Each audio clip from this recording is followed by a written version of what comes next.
might lose or I might draw. Welcome to the combat talk. Haters send love, but it come back salt. If you really want it in the ring, I gon' send a contract off, knock his contacts out. You a field mice trying to take a viper. Ain't no competition in the ring of cipher. Cause I'm spitting venom and I'm swinging fire. Talking pickle peppers, make them pay the piper. Cause I might go left like a rude discussion and deflate your chest like a boob reduction. You be talking like you want a new concussion. Send a dude a custom attitude adjustment. These are fighting words, better give me that respect that I deserve. For another knuckle sandwich I would serve. Have him tipping, moving like a tire swerve. Out here acting bad, think he Michael Jackson. Even got his one and only homie capping. You a phony homie, now you owe me action. Have him thinking Tony Braxton. And they all wanna talk for attention, but the fame only lasts for an instant. Mama got hands, so I'm bred for the tension. I'ma leave him red, you can dance to redemption.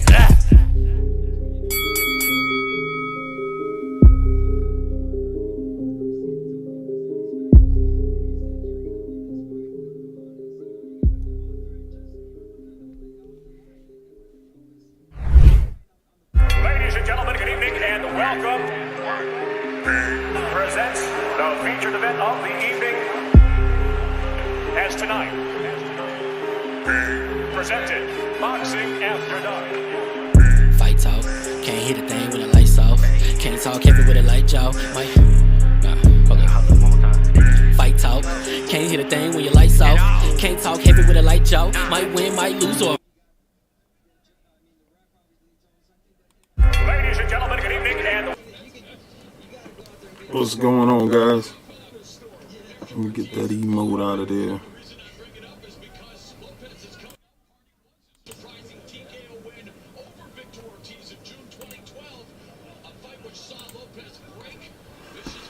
Okay, so hopefully everything is going as planned.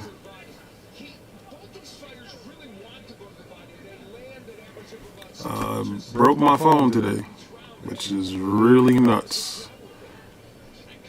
Absolutely nuts.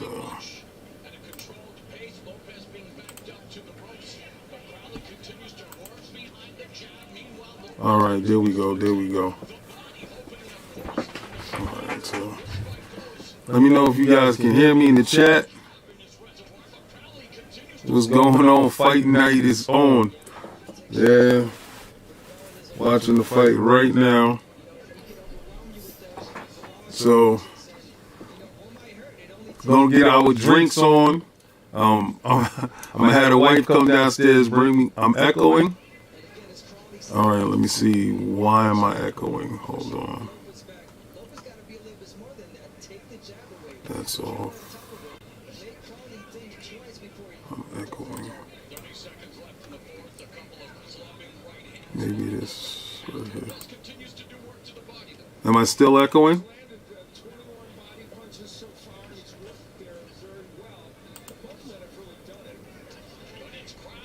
Let me know if I'm still echoing. Suicide Kings, let me know what's up.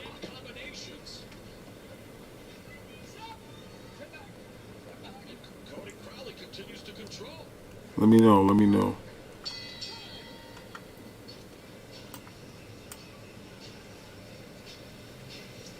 What's absolutely nuts is alright, good. My echo was gone. That's what's up. Good now. Yeah, I had to hit that media source and drop that off. So now, so right now, the Riverside Rocky fighting right now, and he's living up to his name. He roughing old boy up. It's absolutely nuts. I expected this fight, the undercard, to actually go the way it's going. He fights well off the ropes. A little bit of the body shots here and there. They put in some good work right now. I mean, the undercards have been pretty decent. I know everybody's asking me who do I think is going to win out of Spence and Ugas. What I saw on the weigh-in, a lot of people didn't see this. Old boy Spence had a little limp. Now I don't know if it's an injury on the leg that has excuse me, the full tattoo. That leg, he has a little limp on it, and I don't know if he has an injury going into this fight or what. Ugas looked pretty solid. The thing that I didn't like with Ugas throughout his whole training, he had his fiance, his girlfriend, or whatever, cooking his food. And, I mean, at this stage of the game, you should have a nutritionist, to be honest with you. You know, Earl Spence is starting to take his stuff to the next level. And, oh, man. Crawley's definitely working Lopez. Lopez pushed him up against the ropes. Getting kind of messy. So, I don't know if Ugas is going to gas out later on in the fight.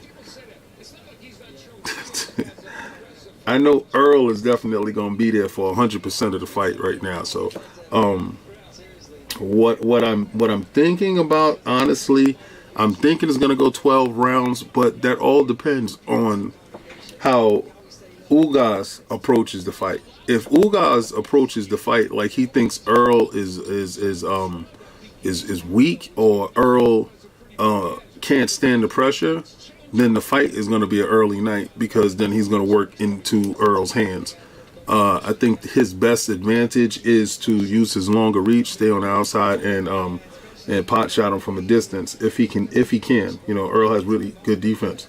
So right now, what we got is we have Lopez versus Crawley, and Lopez is on the ropes. Crawley's putting in a lot of work, hitting a lot of body shots. You know, moving in, moving out, throwing a lot of jabs, and you know, it's a pretty good fight. It's in the 5th round. I think we have one more before the main. So shout out to everybody that's actually watching the fight, wanting to know exactly who's gonna put in the work. Who's that? Flames. Good evening, everyone.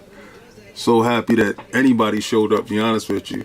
I mean, if you don't have a friend to hang out with on this fight night, you have a friend like me to hang out with. And I know you're looking like, where the shades at? I gotta read the super chats, right? Solve ain't here to read my super chats, so can't have the shades on. Nah, gotta put on the glasses. Gotta put on the the peeper keepers. Let me see what's up. Errol's eye injury concerns me. There go Earl coming in. The whole car accident concerns me. You know, not just the eye injury. You know, he had some serious injuries going into this, and that's what takes away from this. The fact that, you know, Earl himself is seemingly okay. The questions is, well, what does he have? And that's the sad part about it, right? They just saw Earl coming in, and they saw Ugas coming in right now. I think Ugas is too worried about being a superstar, to be honest with you. I think, you know, he got the money. He beat Pacquiao. He got a little bit of fame.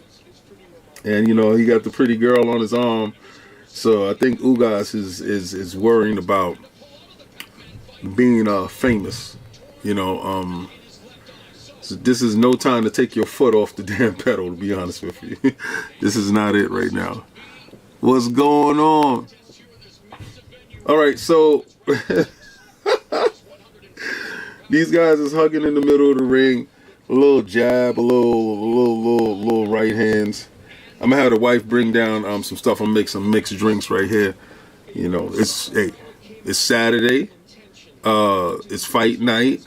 Just finished eating some great white fish and some rice and rice, beans, asparagus, and some whitefish, the fillet.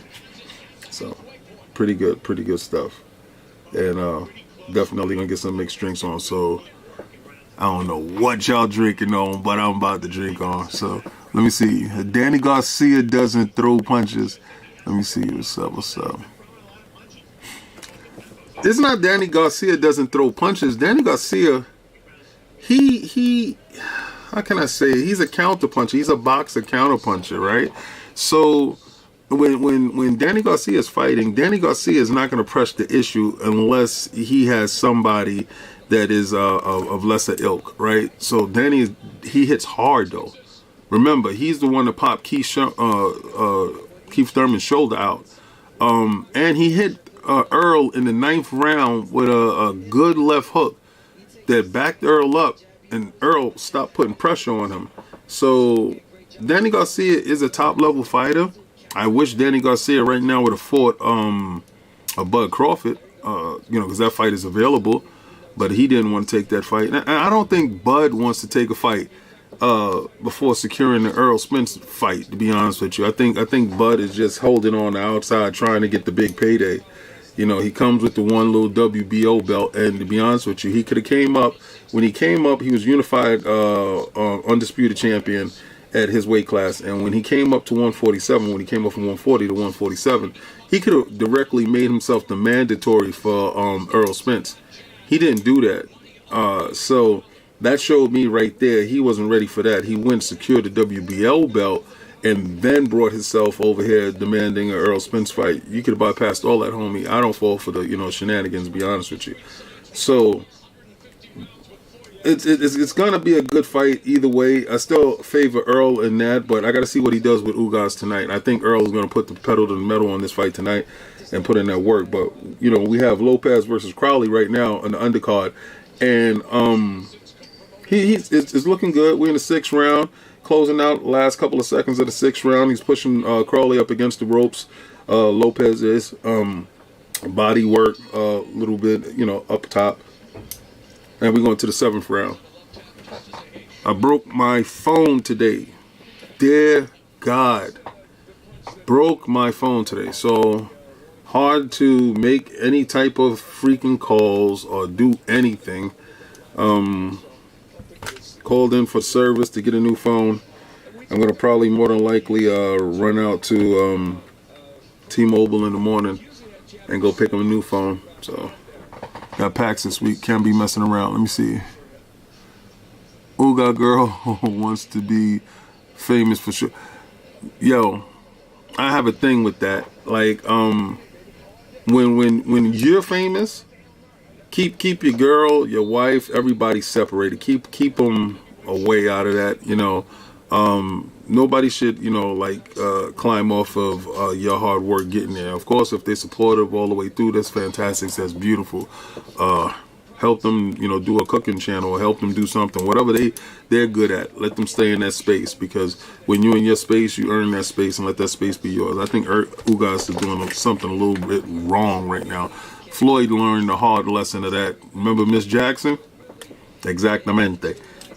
She's not there no more. She's with Nelly, right? Doesn't look the same either. That Floyd money have you looking different. Let me see what's going on.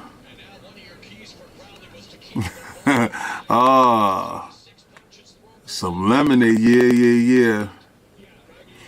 Let me see what's going on. What's going on in this chat?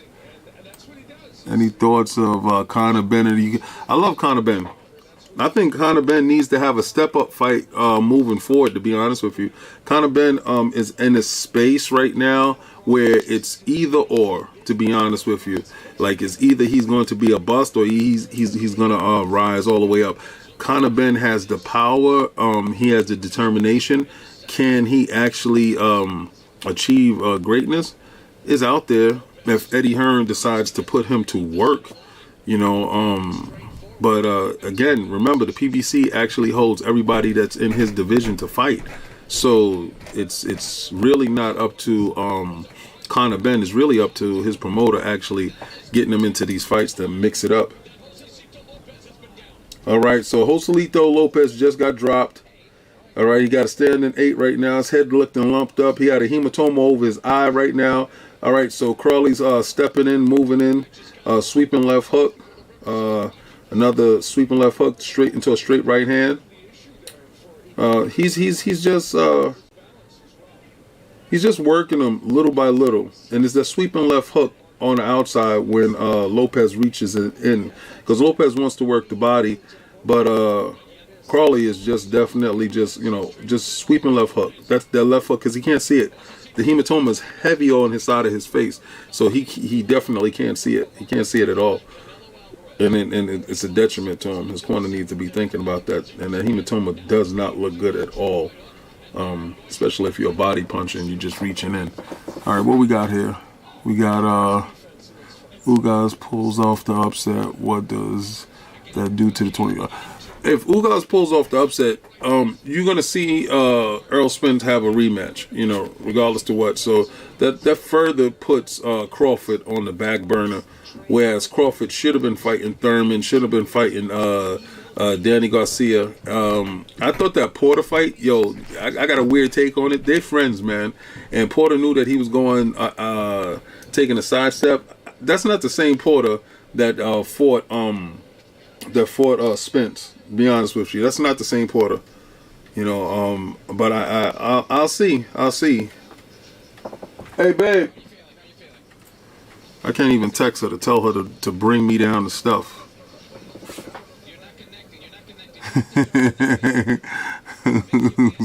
He said King got glasses, says he can see who's a good fighter. That's what's up.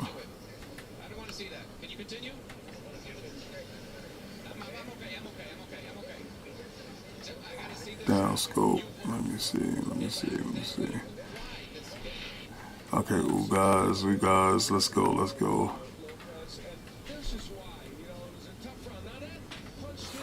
Well, the worst thing in the world is for Ugas to win the night. I mean, not for Ugas. The worst thing in the world for the division and Crawford and Earl Spence is for Ugas to win. I mean, for boxing itself, it'll put a new wrinkle out there to force people to do different things.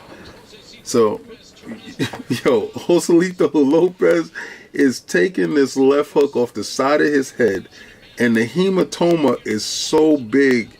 He's messed up, man. He's messed up, and the guy keeps targeting it. And it's just like it's automatic now. It's kind of disgusting at the moment. It's and he's throwing straight right hands. I mean, if I would ask my corner, I would hope my corner will have my best interest in heart. This fight needs to be stopped. But I understand they're trying to take it to the distance. I think I'm gonna be sipping on some crushed ice, Sunny Delight. And shout out to my boy 50, but he's no longer with Effin, and some Effin right now. Clear Effin. That's to start off. Probably hit a little bit of Ciroc before the main event. Oh, shout out to 108 Dragons, red cups only. Be honest with you. Ooh, that is a crazy body shot.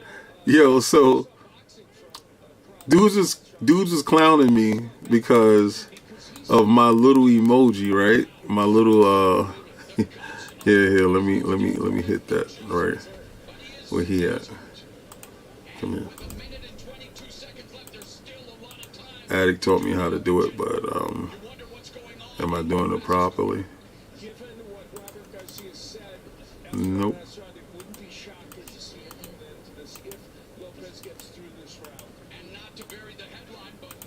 Nope. I thought I was doing it properly. That ain't working.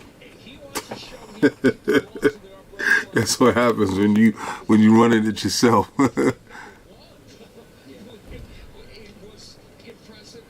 The best body shots in the past decade. Let me see. Heavyweight or lightweight. If you want to say lightweight, the best body shots. The past decade. Damn, you went deep. Pause. Past decade, man. See, nobody's really a real body shot, fighters. They aren't there anymore like that. These dudes is too busy headhunting. You would have had to say Earl pre-crash. That's all he did was hunt the body. Like he'll pour his way in with the jab and hunt the body. Then you say the Charlo brothers do pretty good work.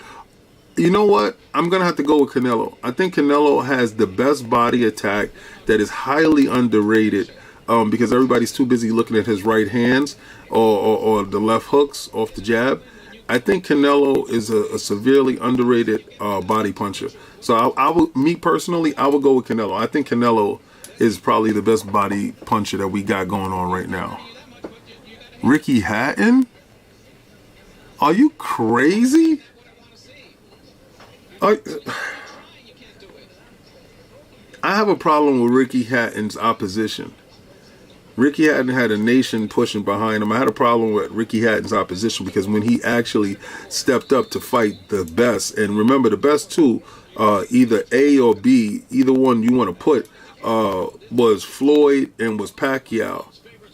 Floyd knocked him out, and then Pacquiao knocked him out, right? So when he did step up to that upper tier competition, Ricky Hatton wasn't a factor, man. You know, so he had a decent run, but that was more hype than anything. When he stepped in there with them real boys put him away, and they knocked him out. It wasn't like he went the distance with them. You know, he got knocked out both times. So, and Floyd made his head hit off the turnbuckle, and then he ran. Oh no, that was absolutely terrible. What we got here? Anyway, I want to pick your brain's knowledge of statues and boxing. That's what's up. Cotto was a superb all-around boxer. You know, Cotto gave Floyd the most headache in that run. Like, if you look at all the Floyd fights, besides the Castillo fight, Cotto actually gave Floyd the worst problems. And that's why he respects Cotto to this day. Cotto's boxing ability and his footwork was severely underrated. He was a severe ring technician. The way he moved around the ring, Margarito, that was an unfortunate fight for him, man. I wish they would have checked the gloves and stuff like that. You know, I was a good Margarito fan, but up until all that stuff that happened, I think he should have been banned from the sport, never to ever come back again, you know. And they put him in there with Pacquiao, and Pacquiao tore his eye up, so he was never the same after that. But yeah, Cotto definitely one of the top-notch boxers, but all-around boxing, he had mixed in body shots, but he wasn't just a primary body shot fighter. Let me see what's going on now. What we got? They got Canelo as the base. He's a beast, so clever, vicious, and unrelenting. Your king. Are you showing the fight here? Can't show the fight here. I can talk about the fight as the fight is going on. You can probably hear a little bit of the fight, but I'm going to give you round by round of what's going on for everything that's going on. And then you're going to get real reactions. You're going to get a prediction right before they fight. And then, you know, we're going to talk about it. Remember, this is a drink fight. You know, we just partying, we relaxing, watching the fight, talking about the fight. And any little bit of questions you get, you can ask it right now. What up, Addict? Addict, phone's broken. Yeah, so I got to get a phone before we get out of here from PAX. I'm talking to the people on the phone. I'm like, can you overnight me a phone? And they were giving me all types of headaches, man. It's totally ridiculous getting the stuff that you need done fast as possible. So I got to see what can happen. But yeah, I get a replacement phone. It's not going to cost me too much. I mean, this is a $1,600 phone. So, well, back when I got it, it ain't that now. But man, it hit that corner and just shattered. Shattered. Look at hit the corner and just shattered. So disgusting. So upset with myself. Got 33 people in there. Got 28 likes. That's what's up. Love the fact that they're... So, listen, I didn't even think Joselito Lopez would have made it this far. He actually made it a little bit farther than I expected. Hold on one second. Babe.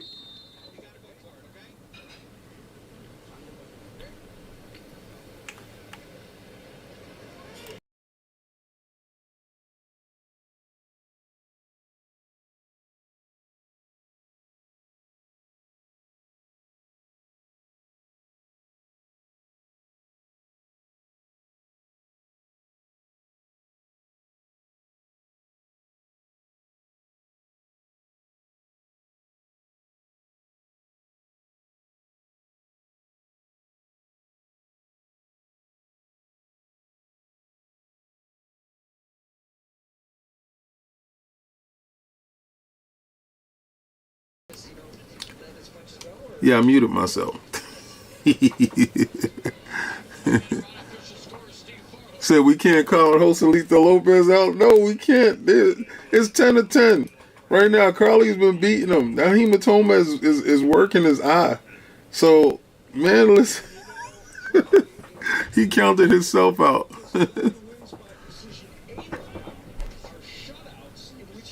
Best boxing game of all time. Ring King.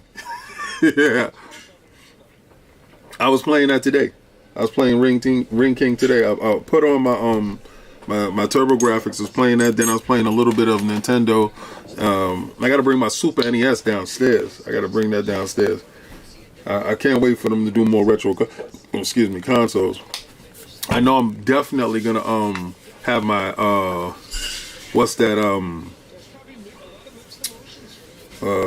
whenever they get that Sega Saturn out or the Dreamcast, I definitely want one of those. Shadai, what's up? You said ring tings? Better, see, okay, so the reason why I like Ring King is that when you hit him in the head, we hit him with those left hooks, ha, ha, ha, the right hand, and the afros go poof, poof, poof, poof, poof. Yo, that's dope to me. That's dope to me. But yeah, of course, Fight Night, man, round 4. Of course, that's the first time Roy Jones looked like Roy Jones and everybody looked good, That was the new consoles, right? That was, I think, what was that, the 360? And dudes was going nuts off that. Let me see. Punch Out. Punch Out is dope. Shout out to my cousins. Yeah. Yeah. Hell yeah. Yeah. Ring King, man. Definitely. I'm sorry. I remember the first time I seen it in arcade, and then Nintendo got it on the NES, and it was no way I was ever going back. It was just. It was all the way live for me. So Joselito Lopez is trying, but he has a concussion. He's fighting with a concussion right now. Fight's over. Thank God. It should have. He was about to go to his corner. It should have been stopped. To be honest with you, 4 rounds ago. 4 rounds ago. They need to check him. Don't let him sleep. Keep him up. 24-hour surveillance. Just watch him, man, because he shouldn't take no beating like that. Oh, time for some beard butter? It's beard butter time, guys. Whenever I have a dry beard, I reach for beard butter.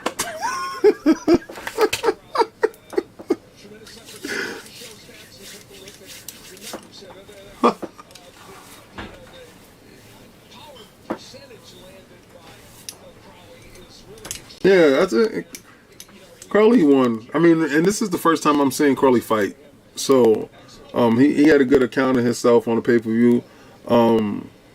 Yeah, he was a good account of himself.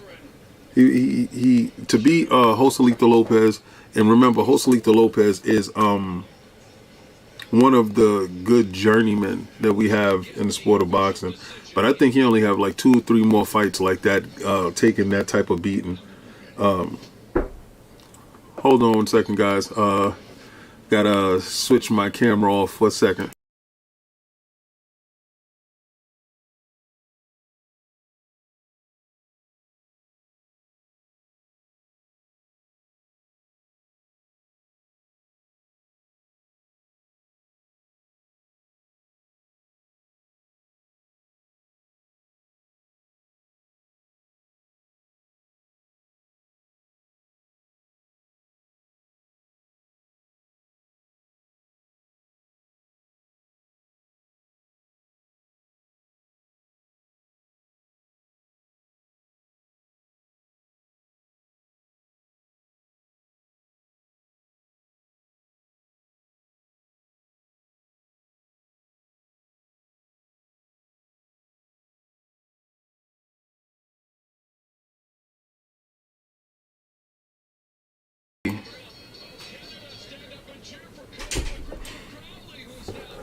I said, bring me the sunny delight.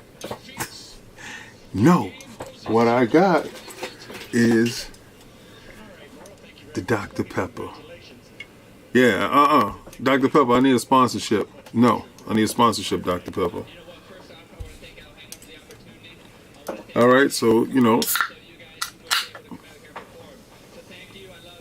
so the first drink is not going to be Sunny Delight. It's going to be Dr. Pepper.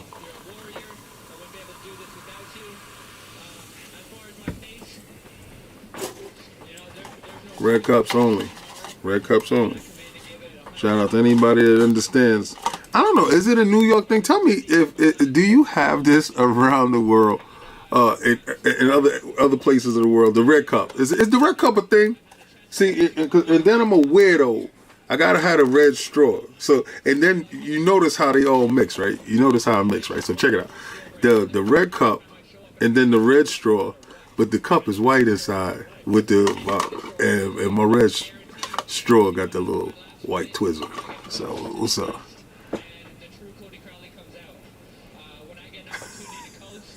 She said she brought what you needed, my brother. Not what you wanted. Exactly. That's why you love them, right? That's why you love them, right? That's why. Can't see it. Has to be off air. Can't see it. But, yeah, that's why you love them. So, it is what it is. Shout out to PAX next week. It's going to be crazy. Anybody that knows about PAX knows the hard work that the Lord's put in, and it's going to be nuts. Let me see. Oh, you do Red Cup in the Midwest? That's what's up. Red Cup in the South. Started in the South. I don't know. I'm just telling. I'm from New York, so I didn't start it down there. I'm just asking you. We do Timberlands and Red Cups. You know what I'm saying? So it is what it is. But the Red Cup is the Red Cup. Red Cup is in the UK. That's what's up. That's what's up. All right, yeah, it's a hood thing. That's for sure. That's no lie. I guess any hood in America, go out there and you can't mess with those dudes that come back and bring you the see-through little white cups. It ain't about get those little clear cups out of here. Nobody does clear cups. Clear cups is for chumps. Brown cup in the UK? What, brown cup? So y'all got a cup like this, but it's brown? That's crazy. I like to see that. Hit me on Twitter. I probably won't be on Twitter for the next couple of days, being that my phone is in the bushes. But it is what it is, right? All right, so we got one fight down. We got Crawley won, and he should have won. The Riverside Rocky had a hematoma on the side of his head that looked disgusting. Not good at all. Bad look. So we got one fight down, and you got Earl and Ugas that just came into the arena, and I think it was like round 6 or something like that. And again, you see Earl alone focused on boxing, and you see Ugas focused on Boo Boo there. So I don't know. I think Boo Boo might be a denchman. That's right. I don't need you seeing what I'm drinking. Keep your eyeballs out with my cup. See, that's why the whole red, and then the plastic of the joint won't wear out like the foam. The styrofoam cups. Dudes be drinking on the styrofoam cups. Nah, you and your little, and then it be leaking at the bottom. No, we can't do the leaky cups. Coming over here with your little leaky cups. Red cups only. Red cups only. Then you know what type of dude you dealing with. When he come with the red cup, you're like, oh, you's a thug and stuff. Like, oh, okay, I see where you be at. Yeah, I ain't see no brown cups. Okay, so me personally, I will go with the Sunny Delight. Be honest with you, I'm upset. I'm upset right now, and being that I can't text her. Let me see. I'm trying to, right? I gotta put my phone sideways. Sitting sideways.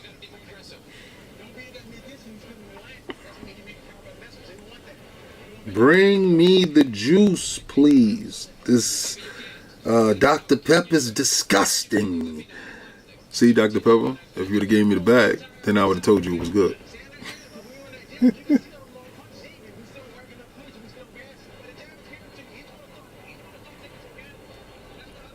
The hell they mean I'm in airplane mode? Don't mess with me. I'm not in no damn airplane mode. So you determine, what are you going to do? There's no tomorrow. You got to go for it. What the hell? Wow. It threw my phone in airplane mode and now it can't take it off. Get off. Get off my damn phone, airplane mode. That's absolutely disgusting. Oh man, I got a whole bunch of stuff now. A whole bunch of calls. How my phone gonna throw itself in airplane mode? Said Dylan got a jab. Let me see.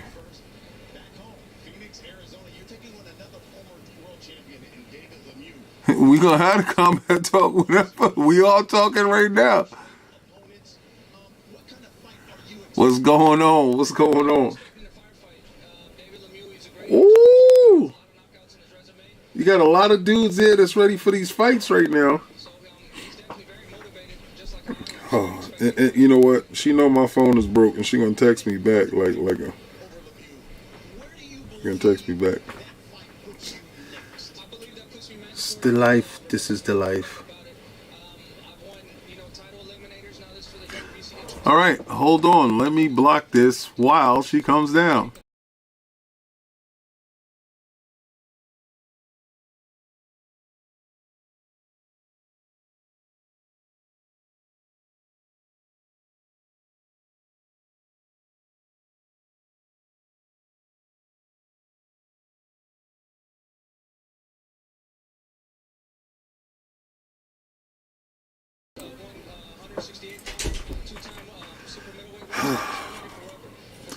Terrible, terrible, terrible, terrible times.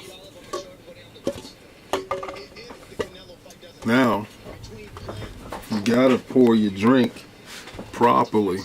And you have so much electronic. The way my day going, I don't really need to have it go that way. I don't need y'all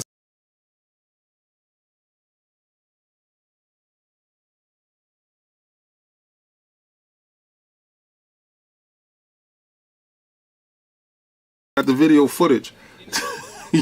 you won't be putting me on Twitter showing the video footage of me blowing up my PC and my rig and everything.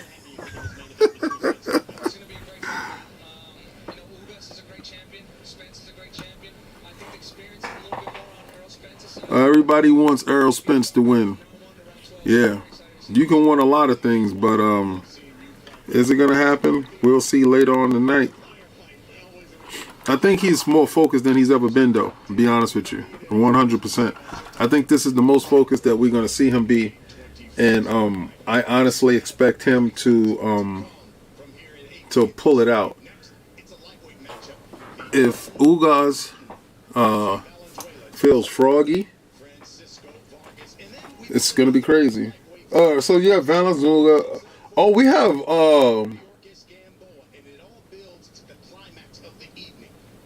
Ugas Gamboa versus Cruz, Pitbull Cruz. Yo, we have an undercard tonight. I mean, this undercard is pretty underrated. Okay. Oh, that's the taste. That's the taste that I was looking for. You know how when you looking for that Sunny Delight crushed ice mix with a little hint of that the drink, the truth serum. Yeah, that wakes you up right there. Let me see. This is gonna be a 50-50 fight. I'm gonna give you my prediction right before the fight to see who comes out, warmed up and stuff right now. Ugas, they showing Ugas right now. He looks pretty good. He doesn't even have his hand wraps now because it's just been one fight down. To be honest with you, he looks cleaner than he did when he was ready for the Pacquiao fight. And when I'm talking about cleaner, I'm talking about in terms of his body, his physique. I think actually this is going to be the best Ugas that you're going to see. I honestly believe that we're going to see the best Ugas. We're going to see the best Spence that we've seen in a long time. Spence actually more so, because remember, Spence used to blow up in between fights. And when I'm talking about blow up, guys, I'm talking about in weight. He would go to training camp, and his training camp will be a weight loss camp. Anybody knows that, you know, you train and trying to work on things and implement it, but lose weight, that's more of a detriment to you. So he got away with it for a long time. You said Ryan Garcia calls out Cruz. Ryan Garcia calls out nobody. Ryan Garcia had a problem with a cab driver not too long ago, and that went 12 rounds. And Ryan Garcia needs to focus more on boxing and don't even have to worry about anybody else. He definitely do not call Pitbull out. That Pitbull gave Tank all he can handle, and that he was a late replacement for a fight. So for Rolly, and he's actually going to fight Rolly now. So no, Ryan Garcia was going to fight Jojo Diaz. I think Jojo Diaz would have knocked out Ryan Garcia very easy. Very easy. I think Ryan Garcia needs to get back to space. Back to fighting him. Yeah, Earl got his nutritionist, and nutritionist is really good. And he stopped working with his last conditioning coach and went with another conditioning coach for this fight. So it's going to be telling to see what happens now. You know, with how his conditioning is later on in the fight. So I forgot the guy that he was training with before that he got all the knockouts with. I think it was like 8 fights. He had that conditioning coach. It was 8 fights, 8 knockouts. And then ever since he stopped using that conditioning coach, hasn't been any knockouts. Earl hasn't had a knockout in a while. Pause for what? What's this? The way I see the fight is 2 things. Spence winning by 8-round TKO or Spence winning by decision. At best, I wouldn't be surprised by 15-12 unanimous decision. I hear you. Quite possible.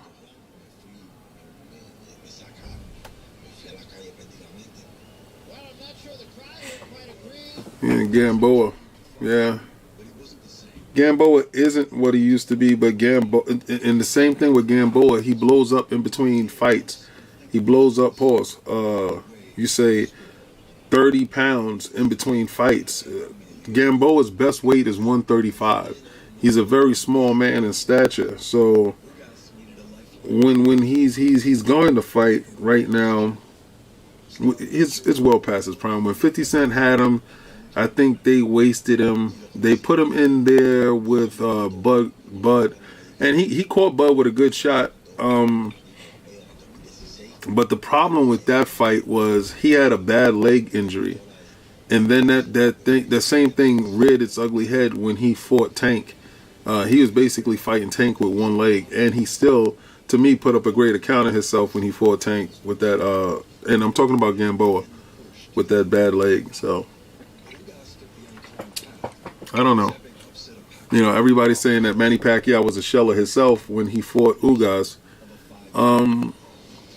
I still thought Manny gave a hell of a account of himself. Went 12 rounds. T-Mobile trying to call me. No, T-Mobile, not right now. I told the guy I had a show. So no. I don't know, man, to be honest with you. Ugas, we don't know what to make of it. It's so much clouding this fight because, you know, Ugas has 4 losses on his record, right? And that's not nothing that, you know, to sneeze at. He's 4 losses, right? So that means that he went up against a couple of guys, and 4 of those guys actually put that work in. The Manny Pacquiao fight was a short notice fight. You know, Pacquiao probably looked at Ugas, saw the 4 losses on his record, and was like, I got this. I don't need to, you know, put 100% in. when it comes to fighting Ugas, and honestly, I think that was to his detriment. Manny's a higher age. I don't know. I don't know what to say. You have Spence with the car crashes and eye injuries and that surrounded him. You have Ugas with the 4 losses, and was that a diminished Pacquiao that he fought? So you have question marks on both sides going in. Well, and this, what I'm hearing a lot of from people is, okay, so Ugas is a southpaw killer. Wouldn't that make Spence an orthodox killer, since he has absolutely no losses and nothing but wins? And every time he fought an orthodox fighter, it was a knockout. Jose Valenzuela, I haven't seen him fight. He's fighting Francisco Vargas, and I think they're next. And then you have Cruz versus Gamboa leading up to the main event. So I haven't seen this guy fight at all, so this is going to be my first time seeing him fight, and what he has to offer to the fight game. Hopefully it's something good, you know. But they're making a ring interest right now. So what we have is the lightweight bout, 12 rounds. Jose Valenzuela versus Francisco Vargas. He looks like a young kid. Francisco looks like he's in his 30s, you know, probably pushing 40. But this kid looks young. Yeah. Let me see. Yeah, he fought Isaac Cruz last June, and that's Francisco Vargas, I'm saying. So, I don't know.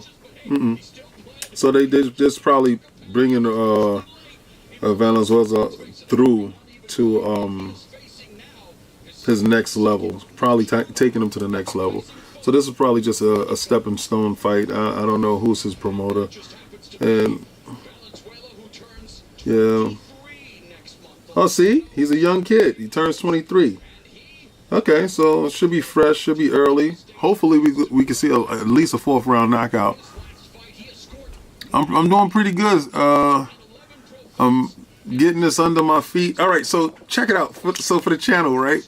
For the channel, we're gonna have live call-ins. So everything was, you know, put together during the whole period of time, thought about, planned about with the team on what I was going to do with Combat Talk. And Combat Talk is going to be, you guys going to be able to call in, and I'm going to be able to interact with you guys one-on-one with the fights as we go on. So it's supposed to be like a drink party type of thing, late night eating you up.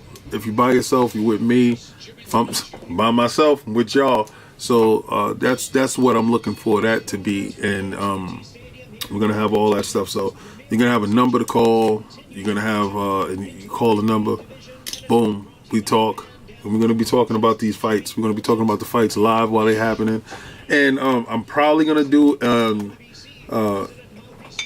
MMA when they have big cards, even though all their cards is usually big cards. So when they have big cards, I'm definitely going to do that. So, a lot of you guys see me sipping juice out of my Iron Lords cup. Anytime you see me Sunday morning, that's juice in it. regular juice or regular tea or something like that. But, you know, late night, fight night. If you see the red cup gonna tell you everything. The red cup is gonna definitely bring you up to speed that it's okay. You're amongst friends. We're together here. It's a red cup night. So, yeah, Vargas is 27, 3-2 with 19 KOs. It is what it is, right? He there to get in this work, get this payday, keep it moving. Payday. He want that payday. He want that payday. Okay. This is whatchamacallit. All right, so a lot of times in a fight game, you try to figure out how certain dudes get on the card. This guy got on the card because his coach is his Ugas coach, so he put his man in. This is what's up. Sounds awesome, King. But I missed the fight night games. I think The Fight Night games is coming back. You have the ESBA game. That game looks fantastic. That it's all about the licenses because it's not like UFC where one governing body governs everybody, and then the game can come out. All they have to do is talk to one person. These dudes are individually managed, individually. There's no one sanctioning body, So that's the problem with boxing. So they have to go and negotiate individually with each fighter, and that becomes very, very expensive. So, that's why, you get people like Floyd in games, and he's going to command a high price tag. I would love to have boxing games like that, but you know what? You go back to the back in the old days where you had one game, one guy. You had Evander Holyfield boxing, and then, you had a bunch of no-name dudes. And you just pay for that one license, and you went about and did it. EA paid a premium dollar for those Fight Night games, so that's why you don't see it. It's too much money, It's too much money. Let me see. Sounds awesome. Let me see. Spence by TKO in the 6th round. You got high hopes. Oh man, he's a tall young kid. All right. Body shots. All right. Okay, so Jose Valenzuela is southpaw. All right. Nice jab. Good right hand. Good left hand on the lean in. He looks decent. He has decent bounce in his legs. Decent movement. Tall. He reminds me of how Oscar De La Hoya body used to look like when he first started. He didn't really have a ton of muscle. He was sleek, looked like a swimmer. He was able to move in and out of the pocket, throw good jabs, right hands. Yeah. This looked pretty good, And Vargas is trying to move in, but the kid keeps keeping his distance. All right, so yeah, he has Venezuela up against the ropes. Vargas does, but he's not really doing any good work. See, Venezuela keeps going. Oh my God! What a guy! He knocked him out cold. It's a whop bang. Oh my God! Oh! Somebody give my Alka-Seltzer. Oh my God, that kid nice. I told you he looked like Oscar. He remind me of Oscar. Damn is right. Oh man, you said he hit him with the Game Pass Select. I told you he kept digging under the body, and he brought that left over the top. Oh my God, yo, yeah. You gotta cut the distance on him, and he's so young and so explosive. I wanted to see if he had power, and pause. That kid definitely has some power in his hands. Yo, look at that. Wow. That was definitely 100% right there. Wow.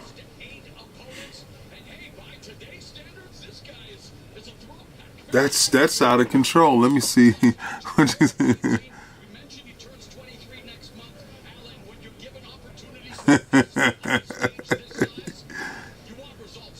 Yeah, yo, Shaddai.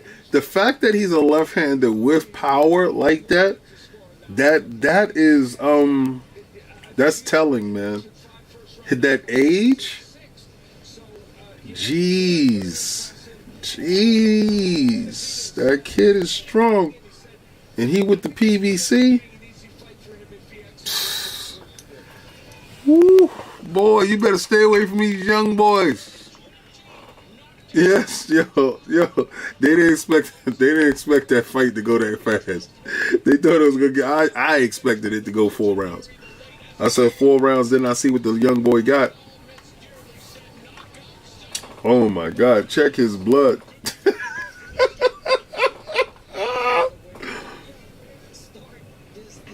Now, see, unlike Ryan Garcia, I know everybody's looking at Ryan Garcia and they're like, "Oh, he reminds me of Oscar." This kid, body-wise, reminds me of Oscar. Yeah. See, he trained with David Benavidez. Wow. Yes, yes. What is he? The WBC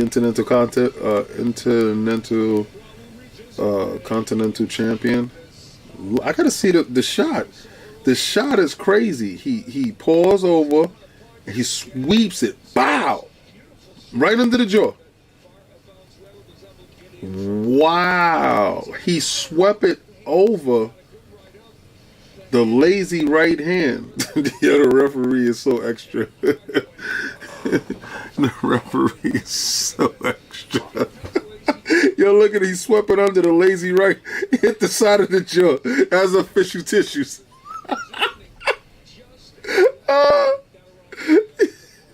That's when you figured it out. You figured it out. Check, please. That's what he said. Check, please. Sweeping. Jab. Reached under. All right, so the way he leaned out and leaned into the shot, he didn't even have full torque on the shot. That's what's crazy about that shot. It wasn't even full torque. That this kid is gonna be a problem. Oh man, he's somebody to watch this year. Hopefully he can get 2 more fights in this year. Hopefully he can be on the next Errol Spence undercard when he fights Bud. You know. Yeah. Hopefully. Yeah. It looked like it touched his ankle. Like, remember Roy Jones back in the day touched his ankle? It hit the dude in the mouth. They're showing that the Halo trailer. Whoever's watching Halo right now, I gotta watch the latest episode. I'm loving it. I'm loving what they're doing with it. This is a good year for Halo. And anybody thought about the DLC and why it's called Lone Wolf? If you're watching the show, there's a lot of Lone Wolf stuff there. Let me see. Oh no! Every time this is it. Shout out to Graphic God. Shout out to Dallas the Man. Shout out to Drumstar. We crafted that intro. I gave them the ideas of how I wanted stuff done, and brought it to them, and they put it together. So that's the intro for Combat Talk with the King now. All right. And then you're gonna see the intro for the new KOS show. The new KOS show, King of the Statues. That's going to be a live show as well, and you guys are going to get a chance to see the Purple Room, because this is the media room, right? And if you saw the Red Room, y'all saw the Red Room that I posted on Twitter today, with a little bit of stuff in there. You're going to see the Purple Room. So the Purple Room, you get a chance to actually watch me do the live unboxings inside the Purple Room. Actually, this Combat Talk was supposed to be in the Purple Room, to be honest with you. But I was doing some stuff. I was still painting the foyer and doing all types of crazy stuff. Then my phone break. Ridiculous. He said, yeah, that was a Randy Johnson punch. Yo, what up, Fun Speculation? They in the building. This is crazy. Everybody pull up with your drinks. Watching the fight. Tune into the fight. If you can't see the fight, I'm going to give you blow-by-blow. Pause. Don't come at me. But I'm going to talk to you about the fight. Yeah.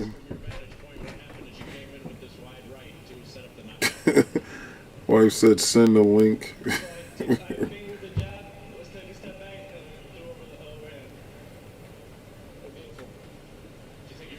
Ridiculous. Women are ridiculous. Absolutely ridiculous. She knew damn well what it was, what show it was on, or what channel it was. So now they talking to this kid. And they're stretching it out. They're trying to give us, like, because remember, these guys there's a certain amount of promotion that goes into a fight. So a lot of you guys, I wish it was just all knockouts for the night. They will find filler. They will have stuff to talk about because there are advertisements that has to be done. There's a certain amount of commercials that they need to run to get their money back. Remember, they paying these guys the seats, the sellout arena, the pay-per-view numbers, all that stuff counts in some form or fashion, and so does the amount of commercials in between, so. And then they also have to promote the Showtime aspect of it, because Showtime will give you the road to the fight with the guys. So, yeah. I mean, but that kid, he's gonna be a really good star. I want to see a little bit stepped up in competition, that I can see actually more of his skill set, because I think Vargas that he fought, Vargas was there for a payday, so anytime he did get in trouble, he'll be out. Oh, you got your sweet tea ready? Yeah. It's on pay-per-view. Don't worry, I'll give you the play-by-play, to be honest with you. And they checking the guy outside the ring. Here we go. All right, so what we got going on here? We got the Charlo brothers. Yeah. And then we got this basketball fool. I don't even know why the basketball fool is there. But we got both Charlo brothers. We got Jamel and Jamal. Jamel is going for a unification bout with Castaño, and that's going to be for undisputed in their weight division. And Jamal is fighting one of his mandatories. I think Jamal could have did a lot more to be put in line to be Canelo's mandatory, but Canelo would have just ducked him like he did before. So I don't think that's that would actually advisable. So it's whatever.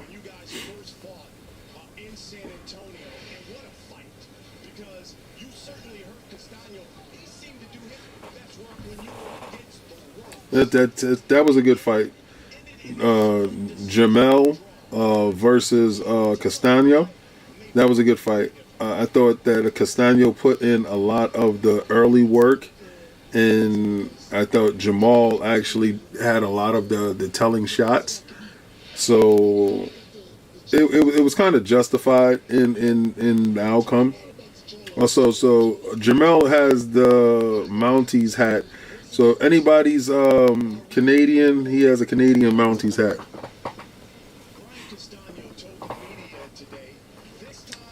And Jamal is right next to him, his brother. Twins. Could you imagine having two successful children that are actually twins, that are in the same profession, that actually excel? How proud are the parents? I mean, that's kind of crazy, right? I mean, well, I'm talking as a father. The level of pride that you get is your children's success, and those kids have succeeded at the highest level, in their chosen profession, athletic, and that's a school of hard knocks, man. That ain't no easy task. I mean, to get in there, to stare down your fears, and to make it through training camp, and to actually push through. It's like, you see these NBA players, right? You see these football stars. To persevere through the hundreds and the thousands of other athletes that are trying to get into your profession, to make your name, that's incredible. And boxing, there is no team. There's no guy to lean on. Excuse me. When you're having a bad day, it's your bad day. Now, you have a corner that can help pull you through, but they can only do so much. You got to be in there. You got to move your hands. You got to move your feet. You got to think. You got to see. And you got to conquer that fear. Fear is the worst. Fear is the worst thing that you can have when you're in the ring. What's going on?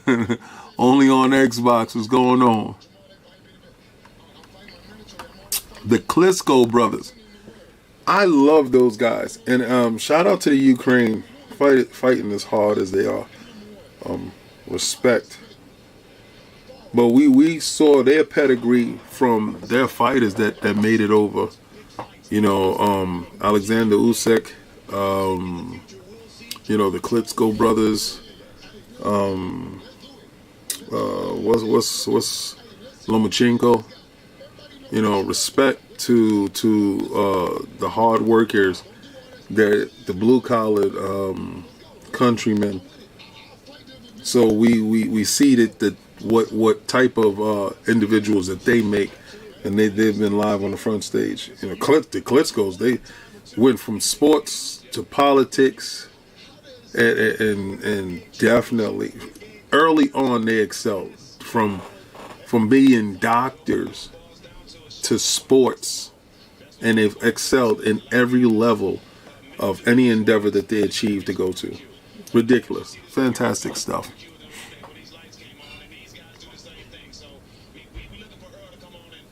What's going on?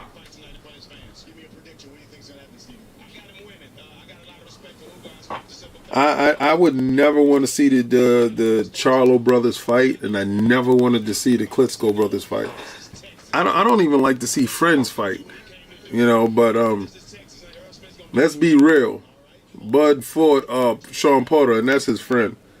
Anytime that I fight you and you beat me, and the next day I'm on your podcast, come on, man. Something stink. I just felt something stunk, to be honest with you. Fight was cold early. Father throws in the towel, and then you're going to talk about, I didn't like how he trained in camp. Come on, man. Trained in camp? Really? That's what we're going to go with here? Or is we could both make some money, we could just go out there and beat each other up for a look? Man, anyway, I want to see Bud fight somebody. Fight somebody in that division. Not just run around talk about, I want Earl Spence. No, get in there and fight somebody in that division. Stop playing around. Okay, here we go. We got the Pitbull Cruz versus Gamboa. And Gamboa was that dude back in the days, right? Okay, so Earl Hand is getting wrapped right now. So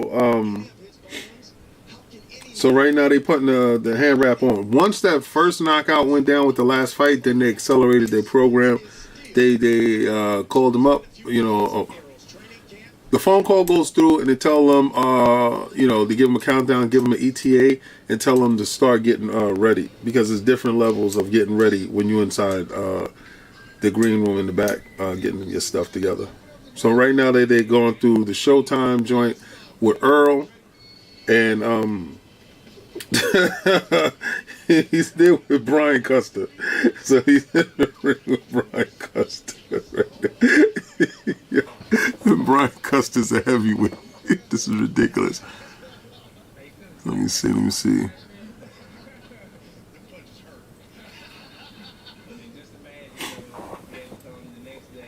Man, listen, it's Bud ain't stupid. Bud know those boys hit heavy. If he mess around and get in there with a Keith Thurman and can't get to Keith Thurman body, which we all know is Keith Thurman's kryptonite.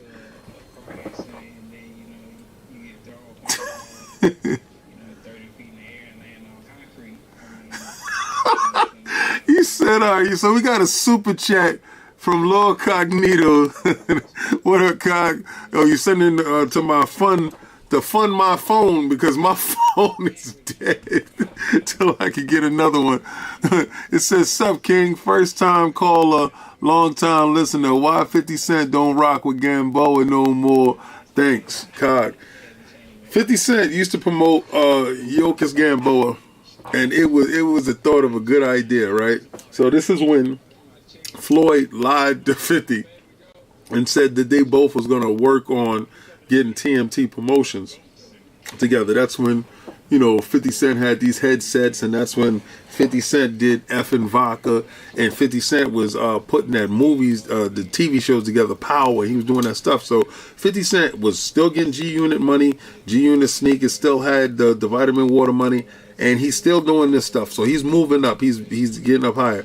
He started hanging around Floyd, and then they came with an idea. Boom, we're gonna do. We're gonna promote together, get this business together.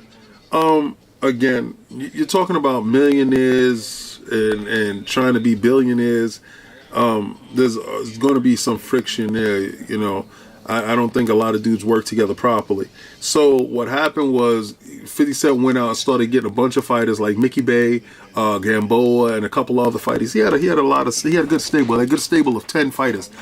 And Floyd went away to jail. And he came back different. I really, in my head, think that has something to do with Miss Jackson, be honest with you, 100%. Why those dudes had a big falling out. They were besties for a minute. And again, something happens. And 9 times out of 10, what happens with besties, what happens with dudes, usually is a girl. So, yeah, they had a falling out. And that's how Gamboa... You know, 50 Cent is not a promoter, but if he's working with somebody in that space, he can definitely promote. He can definitely get the shows on. So he was doing that with Floyd, and Floyd actually, you know, kind of dissed him and did his own thing, Leonard L.B. and all that stuff, because Floyd honestly realized that he didn't need 50 Cent for anything. You know, 50 Cent celebrity is not a boxing celebrity.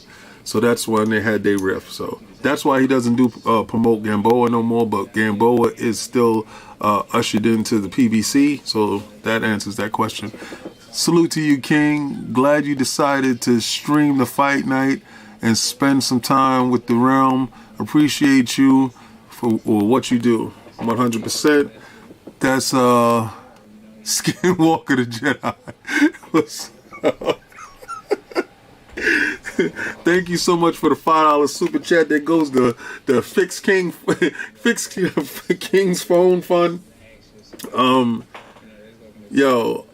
man, trust me, I was talking about this with the guys for a long time. You know, going through a whole lot of stuff in the last year, some change, puts a lot of things in perspective. And I do fight nights. Every big fight, I sit there and I watch the fights, you know. And remember, I was doing combat talk, and I'll give you a combat talk and my prediction for the fights, and then I'll talk about it on the show. But then there's a whole big thing missing, right? The whole big thing missing is us getting that conversation in. And I just decided just to have the conversation with you. Oh, for all those people talking about, you know, I was wearing coats because I was cold. No, I wasn't. I was doing it just to piss people off in spaces. So tomorrow I have another coat on. Remember, 30 days of coats isn't up. You know, it's only 4 days in a month. So you got to count how many months I got to wear a different coat every week, and that's only 4 times. So I try my best to get in all these coats. Let me see. That's Cog. How do you feel about Mike Tyson wanting Spence and Jamal to fight? They're not brothers. I don't care if I'm your friend. Some of the best friends in the world is for Maurice Blocker versus what was this guy's name? Oh my God. Well, anyway, they fought, and Simon Brown versus Maurice Blocker. Go watch that fight. He knocked his best friend out. That was his best friend. But like Mike said, if you my brother, if you my friend, let us get money. Don't close off no cash just because we're friends. Let's go get some money together. Let's go do this thing. So, yeah, Jamal versus Spence, that won't happen. Excuse me. Because Derek James is the coach of both of them. So Derek James will have to pick who he wants to coach for that fight, because you can't coach both of them, right? So that will cause a rift. That will make him lose money, lose respect. That's like having your kids fight. So Derek James will have to choose. And then with Derek James, it would be the smart thing for Derek James to do is just not train either one of them. And I don't think either one of them want that, because I think they have a level of comfortability when it comes to Derek James. So no, I don't see that fight ever happening at all. You know, and that for that reason alone. Anything else? But if it was me, let's get this money together. Stop playing. Cool. Then either let me see this, sir. Your cog. They're saying this. Why is Activision? Yo, what's going on? When is the next KOS show? Next KOS show is crazy. First of all, y'all didn't even see the intro for the next KOS show. It's coming up. I got a ton of statues that I didn't even unbox yet. I got statues on the sides right over here that I didn't even unbox yet. I got statues that's coming in I didn't even unbox yet. But you're going to see the Red Room in the beginning of the intro. Then you're going to see a lot of my statues in that whole thing. Shout out to Graphic God that's working on it. The intro was done again by Graphic God, putting together the visuals. You have Drumstar on the beat. Yo, check out Drumstar if y'all don't know. He's in the credits of the beginning of the video. And also, do me a favor and hit up your man, Dallas the Man. Yo, Dallas is definitely one dude that I like to work with. I like to stay working with the same people like De Niro, Sean LeBray, Graphic God, all these dudes that I work with on a lot of things. I like to keep that in family. I like to, stay working with people. So as we grow, they grow. So if any of y'all need any work, anything done, any help, go to Graphic God, go to Dallas, go to Drumstar, get your stuff done from them. They charge reasonable prices on things and they work with you 100%. So check those dudes out. But yeah, KOS is coming. And in this pause, the way that I do KOS, I'm going to get everybody that participates. You see how many people we have? We have 27 people here watching right now, right? And we had a little bit more earlier. Gambo is coming out right now. Yo, I'm going to make sure that everybody that participates gets a chance to go home with a statue like these. All right, shipped to your house. So, no extra charge. It's going to be dope. It's going to be dope as hell. No. Is there any crackle in the audio? Let me know. Shouldn't be. This microphone is definitely beautiful. It's a wonderful thing. Anybody getting a crackle in the audio? Let me know.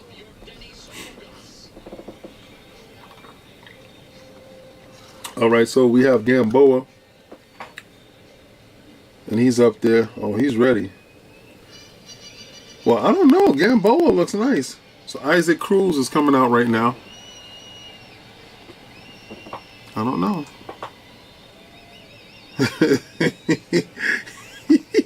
He has on a Mexican sombrero. When you ask for fame and then fame actually shows up, I think and this is Isaac Cruz here. Isaac Pitbull Cruz, the guy when he fought Tank.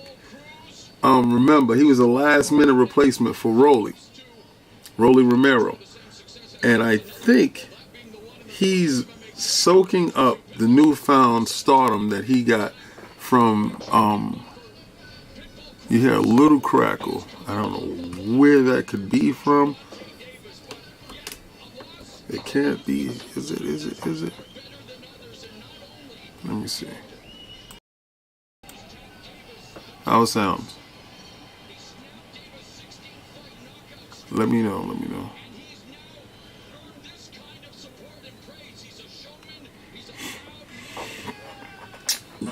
Does Javante have a good reason to be upset with Floyd? Floyd made him a millionaire. I can never be upset with you. If you recognize my talent and you put your star behind me to make me a millionaire. Let me see.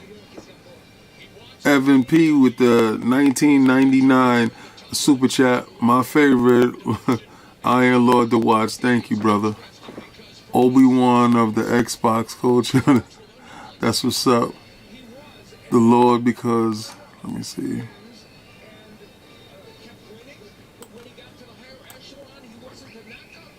Gotta click it. See, this is why I love Brian. Lord Brosaurus to the PlayStation haters. The man who looks into the mind of Phil Spencer What's good, King? At work, watching your stream. Thank you, brother. Thank you for watching the stream. I do appreciate it. There'll be a lot of other things that'll be actually fixed and stuff in here. So you have Isaac Pitbull Cruz coming up right now. Floyd is always going to be able to chase his bag and capitalize on his star status. When you hitch your wagon to somebody that is a superstar in a sport that you chose to be a fighter in, you have to take certain things. But this is negotiations. His contract is up. His value is higher. So there's no part of gratitude when it comes to they made money already, right? So there's no gratitude with that part. You're looking to establish your future. When Floyd left Bob Arum and he paid to get out of his contract, Bob Arum made Floyd a millionaire, right? So was he beholden to Bob Arum? No, he wasn't. And it did get kind of messy. Same thing with Bud when he left Bob Arum. The difference between all of that stuff, Floyd made Tank a pay-per-view star. Bob didn't make Floyd a pay-per-view star, and Bob didn't make Bud a pay-per-view star. So Tank is a pay-per-view star. His last 3 fights was on pay-per-view, and it's all due to TMT Promotions. So they're in negotiations right now. Hopefully they can come out of it on the other side. I think without the guiding hand of Floyd and the PVC with Al Heyman and TMT Promotions, I don't think Tank can actually win. If he has the next 4 fights, I don't think he wins the next 4 fights. I think he wins out of the next 4 fights. Without Floyd, he wins probably 3 of them or 2 of them, because he's going to get himself in deep waters. If he fights Lomachenko, I don't care how much power you have, Lomachenko is going to box circles around you. He's going to get him.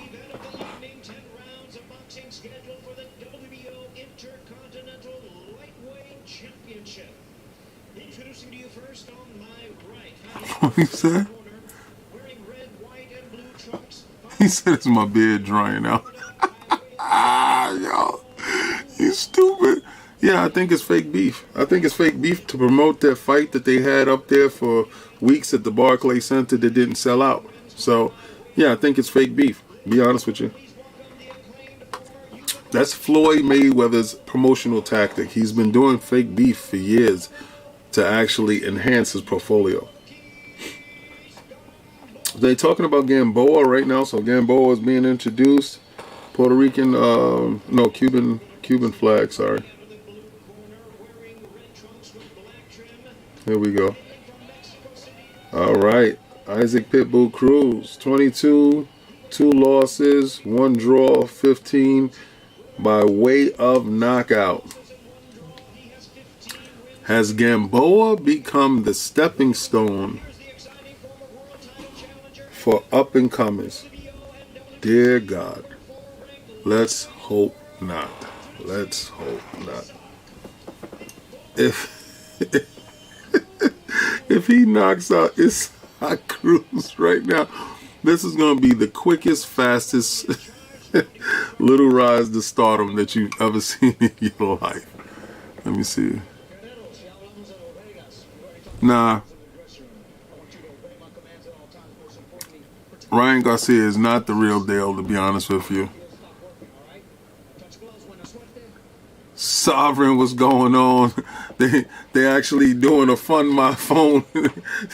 They can't return it. That's what's up. Good looking, Saab. Shout out to you with the $20 super chat. Let me see. AKA Kids 19. Yeah. Nah, Ryan Garcia, he has to prove a lot to me. Yeah, I think he is. All right, so all right, so Pitbull Cruz runs across the ring and he swings on Gamboa. Gamboa is against the ropes and he's throwing jabs. It looks like, oh my God, Gamboa is getting knocked out in the first round. Cruz just hit him with a left right. Oh my! He's done. He's done. He's done. He is done, son. He's done. He's holding right now for dear life, boy. He's smothering the shots. Isaac Cruz is smothering the shots. Step back. Jab your way in. Jab your way in. Nice and easy. Jab your way in. He's not doing it. You jab your way in. Go right back to what got you there. There you go. Bring it under the bottom. Gamboa's on Queer Street. Legs ain't looking right. Come on, Isaac. Slide in. Slide. See, that's the problem. He got overzealous when he caught Gamboa with the left right. Oh man. It's a hunting season. So get over here. Oh my God. Oh my God. He hit him on the side of his head and made the spit go to the fifth row. Oh my God. Imagine going to a fight and get spit on by somebody that's in the middle of the ring. So how did you get spit in your eye? The guy in the middle of the ring got hit in the nose.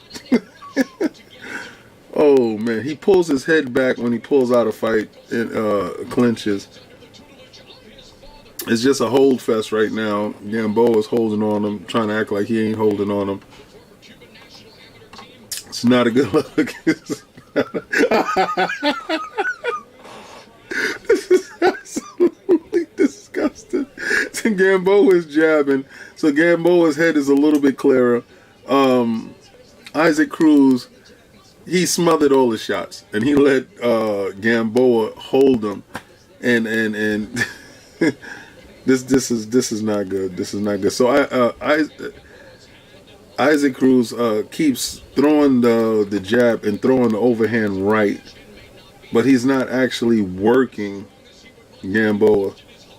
So yeah, he allowed Gamboa to survive the round. There's 15 seconds left in the round. He would have got knocked out in the first round had Isaac Cruz take a half step back and shoot the right hand, but he's messing with his shots. He's being wild. He's exerting a ton of energy, and he's going to give Gamboa the ability to come back in this fight. And I'm gonna tell you right now, you don't want a veteran to get his sea legs and you get tired. What up, Craig?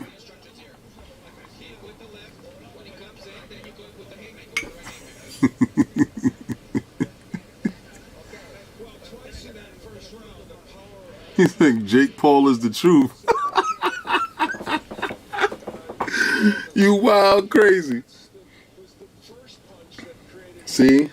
Gamboa went to grab. He's supposed to be knocked out cold. That's it right there, the right hand, son. He's so stupid.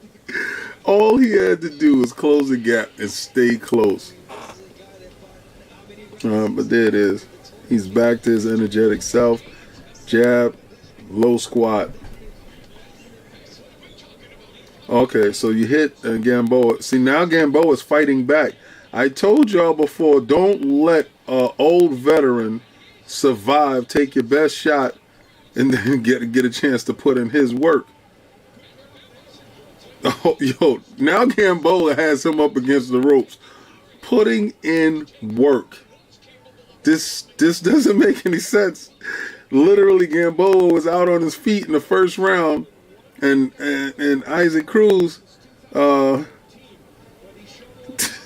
he could have punched himself out. To be honest with you, swinging as wild as he's doing. I mean, he's young, he's strong. You don't expect that to happen, but again, I've seen stranger things. Now, okay, so Gamboa is back on his jab. So, how do you stop a Russian truck, right? You sit there, you jab, and you move. Gamboa has good head movement, good waist movement. Lateral movement's not really there that much. He used to be known for his footwork. but he's soft in the middle. You can tell by his gut, by his belt pulled up. All right. The way he walks away from the combat, you know, you can tell he's saving his legs for the later rounds. I think. Okay, so it's clear to say right now that Gamboa head is clear, right? And the jab right hand, he's working it. He's working it. He's working it. Jab right hand. Isaac Cruz needs to settle down. The only way he's going to catch Gamboa again is by setting him up. And he's not setting up anything. He's walking in without a jab. He's swinging wildly, trying to land a shot, and he keeps going to Gamboa's body. The problem with that is, you know, and Gamboa keeps sliding in sneaky overhand rights. I don't know, man. This could be at least a 12-round mess for Isaac Cruz, you know, and if he actually Isaac. If he actually wants to end this fight early, all he has to do is jab his way in, touch him to the body, then go for the heavy shots. Finally caught him. But he punches him while he's down on the floor. So, all right, so we got Gamboa that went down right now, and he finally caught him because he finally jabbed his way in and then shot the left. But that was at the end of the round. Good round. Isaac stole the round. Gamboa was winning the round up until that point. But again, dear God.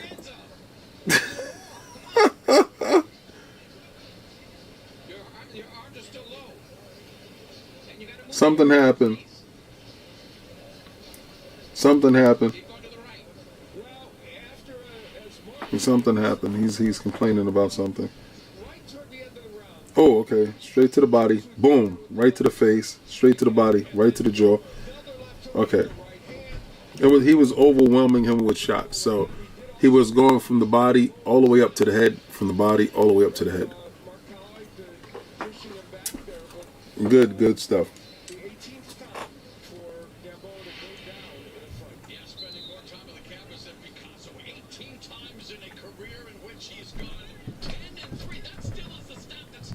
Good stuff. Good stuff. Let me see. Oh, he knocked him out. So he jabbed him really quick and then went to a very fast left-right combination. And it was the left to the body, right to the head. Okay, so again, Gamboa's up and Isaac is all over him, going straight to the body, going to the head. Oh my God. He's putting in shots. Oh man, poor Gamboa. Gamboa is fodder. Oh no, his legs ain't good. He should not make it out of this round.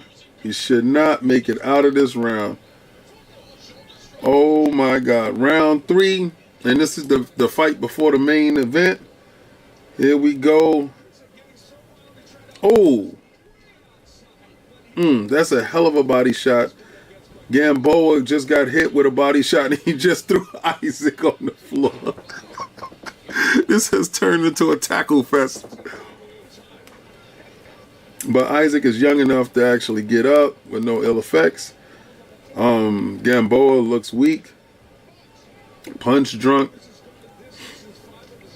Right hand off the top of the dome from Isaac to Gamboa. Left uppercut.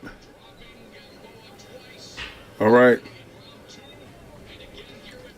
Oh man, that shot would have definitely took Gamboa out. All right, so Gamboa is backtracking while Isaac is actually attacking. Right now they're in the clinch. Referee breaks them up. And then you got a back to another clinch. I don't like the fact how Isaac smothers his work, you know. The jabs, his corner needs to teach him how to jab his way in. I'm sure that he thinks that his style is perfected. Mike Tyson perfected that style, that peekaboo style with a jab. The jab was an up jab that came up that actually set everything up.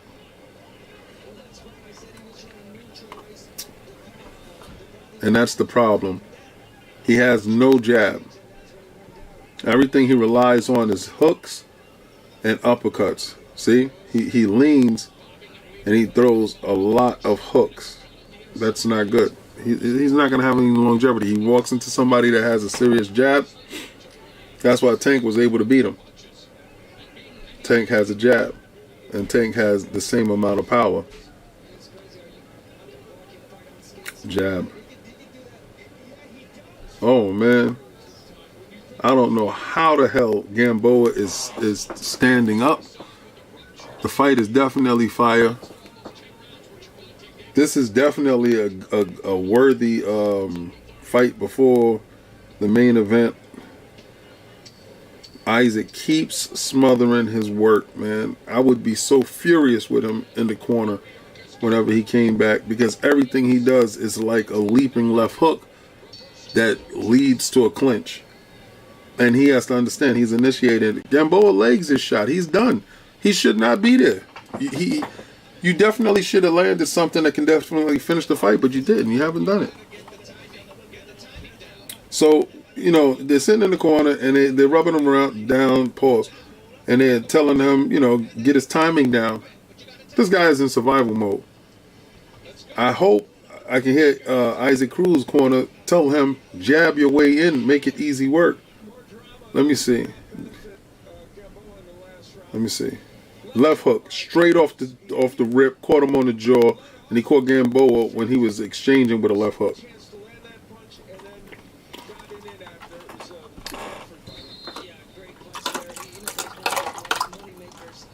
That's not cool. That's not cool. So, you know, Gamboa goes down and flips him over. It's not cool. You know, he can land it, hurt himself. Oh my God. It's like the beginning of every round. Isaac Cruz has this ton of energy by sitting in the corner, and he just rushes out across the ring, and he catches Gamboa with a left hook. Another left hook, other uppercut. And it's Gamboa's pushing him up against the ropes. Pushing him literally. Not fighting him up against the ropes. He's pushing him up against the ropes. Referee has his work cut out for him this evening, separating both of them. But again, here we go. Here we go. So Gamboa is jabbing him. But the longer, see, the problem with Gamboa, he throws his jab from his stomach and he shoots it straight out, right? He's leaving all this open here. So if you're shooting it from your stomach, you're leaving this open. And what does Isaac does? He comes over the lazy jab with a right, so, or a left hook. So it's stupid. So there we go. He has Gamboa in the corner again, stalking him. No jab coming in. He jabs here and there, only as a touch, a range finder. But no actual physical jab to set up work. Bad footwork. Both his feet is together. So that's why Gamboa is able to survive. His fundamentals is bad. Isaac Cruz fundamentals is bad. Gamboa still has good fundamentals, but he's older. He's past his prime. And he's more of a gatekeeper now to the upper echelon of fighting. So he's more or less a name, opposed to a good contender. To be honest with you, former champion, has a good name. That's all he has right now. He doesn't have anything that can keep this guy at bay, man. And it's so sad. Hit him now with another left hand and drop Gamboa again. So far, this is 4 times Gamboa has gone down. And that by far was the worst one so far. Okay. Oh, okay. Okay. Round 4, 8 seconds left. Isaac is trying to end it. Oh my God. Nope. Gamboa has survived another round. Is that a good thing or is that a detriment? Sometimes you don't need to survive. Good God. What's going on? Fozzie, that's my dude.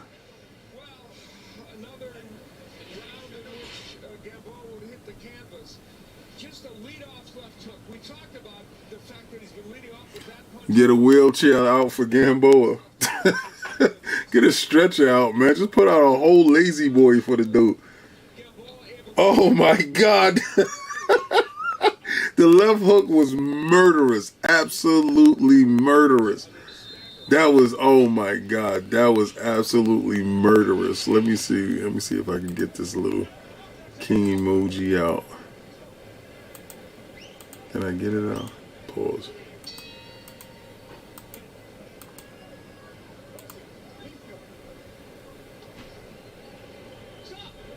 Is it this one?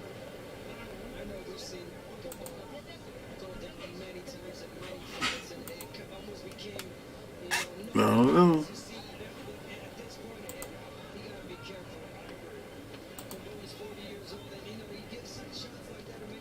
Oh well. Alright, they started again. He's taking a ton of shots. I would not let him keep fighting. Be honest with you. I guess his corner don't like him. But he's still in there. Wouldn't it be crazy if he beats Cruz, he knocks Cruz out? That would be nuts. Alright, so Isaac is doing what he does. Falling in behind his shot. Throws the left hook. Throws the right hand, falls in behind his shot.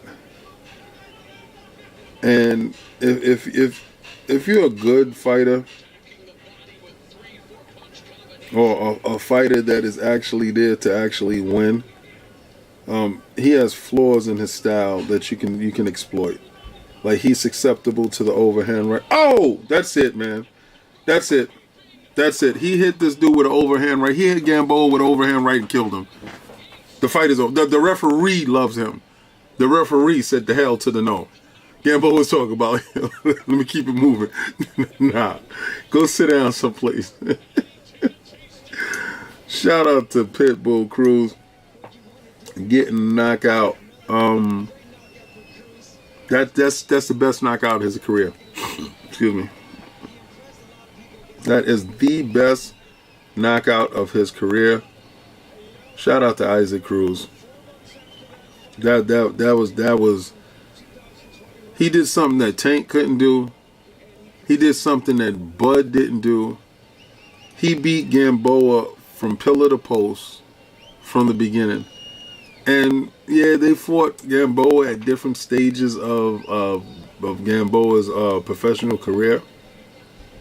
He kind of got him at his tail end of his career, so it's predictable exactly what should have happened. So shout out to him for going out and doing exactly what he's supposed to do to an old veteran that's gatekeeping up to the upper echelon. So yeah. Ryan Garcia, do not call this dude out. You won't make it out of 4 rounds with Isaac Cruz. Stay away from him until you take this boxing game very serious. That's kind of crazy. Good fight. Good fight. Good fight. Good fight. Bravo. He did exactly what he was supposed to do. What's up? What's that? What's that?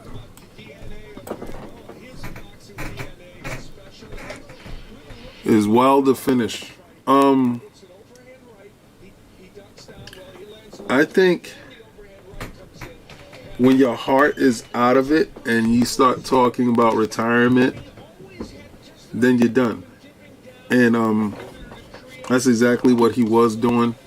I do think Wilder is finished. I do think Wilder doesn't need to come back. Wilder secured the bag, got everything that he wanted from the Tyson Fury fight. He got the last fight that he wanted, and what happened?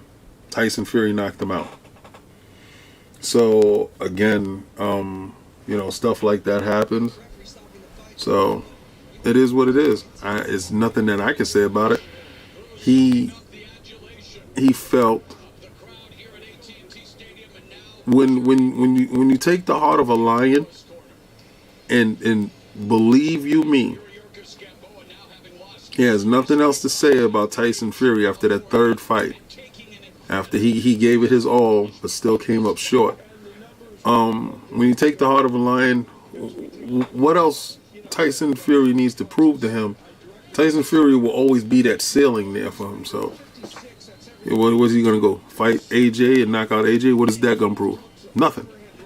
So he's at a disadvantage, to be honest with you, because when the guy you can't beat is the guy, then what happens next, right? It's kind of messed up. It's not like it's a guy that you're fighting on the way up. You lost to him a couple of times, but it's some way that you can avoid him to get up to the championship and move further. He will always be his end game. He already reached the precipice 3 times, so he was lucky to get a decision the first fight. And listen, had they counted that first fight how they supposed to, and Tyson Fury would have got knocked out, he would have never fought him a second time. He damn sure would have never got to a third fight. He would have never fought him a second time, and he would have got to the AJ fight. So we're talking about a whole different scenario of happenings, right? So you got to understand, Deontay Wilder he has no options. And if y'all say, okay, is Joshua to fight Joshua, then what? Going right back to Tyson Fury? Nah, I don't see that. I don't see that as a good option. Yeah, Gamboa needs to retire. Yeah, I still think he won the first fight. Yeah, I honestly believe that he won the first fight. But again, we are not the judges. So if you're only going by the knockdowns and the swing rounds, and he gave those to Wilder, you still got to come up with a draw, because Tyson Fury showed you throughout the whole fight he was beating him from pillar to post. I mean, you got to be non-partial, you got to be neutral when it comes to the fight game, right? You can have all the favorites all you want, but if you're seeing something, call it a spade. Tyson Fury won all the rounds that mattered.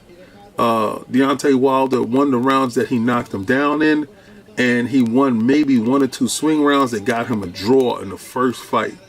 The second fight, they said he was cheating. He was cheating in the first fight. He was cheating in the second fight. Then why the hell didn't you stop it? Why didn't the hell, if you're the champion, why the hell didn't you have stuff put in place? But we're seeing why, right? The TMK manager and some mob ties and some other stuff like that leads to that. And then the third fight. Come on, man. Nah, he should retire unless something happens to Tyson Fury. If Tyson Fury goes away, then he can come back, because it has been proven that he cannot beat that man. If one fight you're lucky to get a draw, the second fight you get knocked out, and the third fight you get knocked out, come on now, let it go. Let it go. You ain't got to beat me up that many times for me to say we good. We good. I don't like money that much to get beat up all that many times. We good. So we going to the main event now. And shout out to Raquel. Yo, I'm sorry I can't tweet at you. I can't text you. Usually during this period of time, I have a ton of people that I'm texting and I'm talking to. My phone is broken. I put in for my whatchamacallit. Hopefully I will have a phone before I get to PAX, but my phone is broken. It just, some freak accident was on the table, just fell off the table because I was moving the table over, and it fell on a piece of a corner and cracked right there.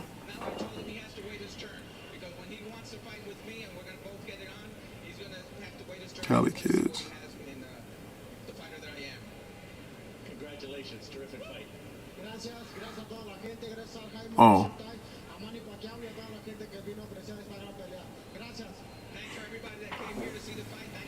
You don't think Tyson Fury is a legitimate champion? You're kind of crazy.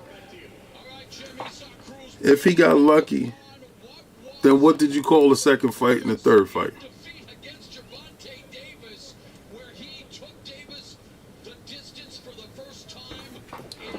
Oh, I don't have no Apple phone. I don't do that. I don't do iPhones. No, this is a Samsung Galaxy 20 Ultra 5G, whatever, Super Smash Brother phone, whatever. So they're gonna give me another one of these, and they was like, "Oh, you can upgrade." So this didn't. Let me give you the hustle, right? They said, "Get the customer care. You can get that, and then we have a trade-in upgrade option." So for me to get a 2022 phone, right, and then also if I open up another line, I'm gonna open up another line and close my wife's line and just give her the new phone. You get two phones, right? So, I get this phone, gotta pay $100 to get this phone again, then I can trade it in. And then I trade it in, and they give me a brand new phone. Stupid. Absolutely stupid. Instead of just taking my phone that's under insurance, take the insurance, do the deductible, and just give me the brand new phone tomorrow while I'm at the store. That makes more sense, right? Here, give me your broken phone. It's under warranty. We'll give you, give me the $100 deductible, and just pick out your phone and go about your business. That way, I don't have no issues this week. I have all my information. Like, yo, when I go in, my media coverage, my media stuff, everything. Man, the hell with these phones. The hell with these phones. These phones break, you are broken. My Uber, everything. I'm jacked up now.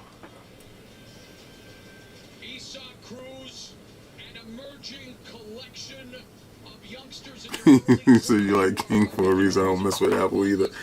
I used to have Apple back in the days.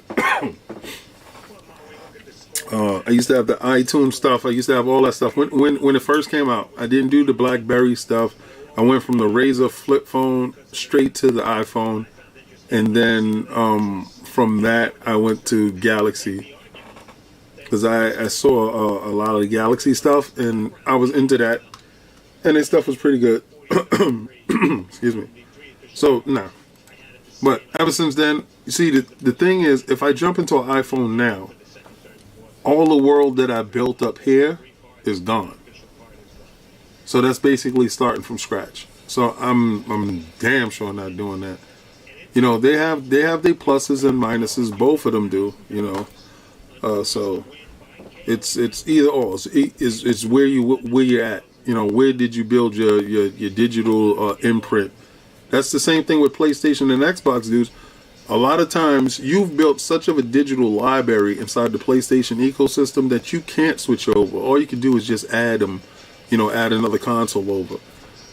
And the same thing with the Xbox. You could put the world all on your Xbox, and you can't really switch over to the PlayStation because your digital footprint is all Xbox, you know, so that's how it goes.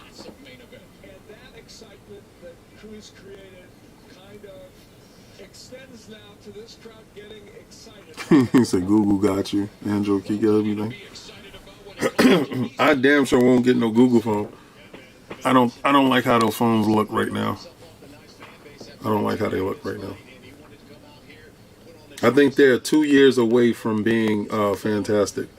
Hey, y'all see that Scarlet Witch? I never even talked about that Scarlet Witch, and they haven't. I did the unboxing on DCX. Haven't even talked about that Scarlet Witch yet. That's in the corner. She looks dope, right? Fantastic statue. All right, so we're up against the main event right now, guys.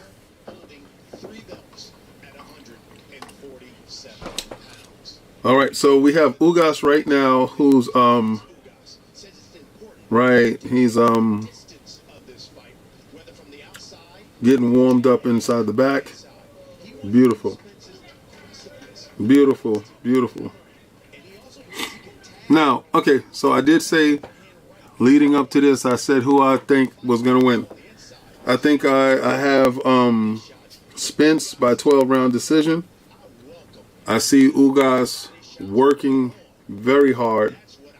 I see Ugas putting in enough work in this fight. I think Ugas a little bit faster than Spence. All right, so as far as warmed up, I see Ugas more warm and more sweating than Spence. Spence looks dry right now.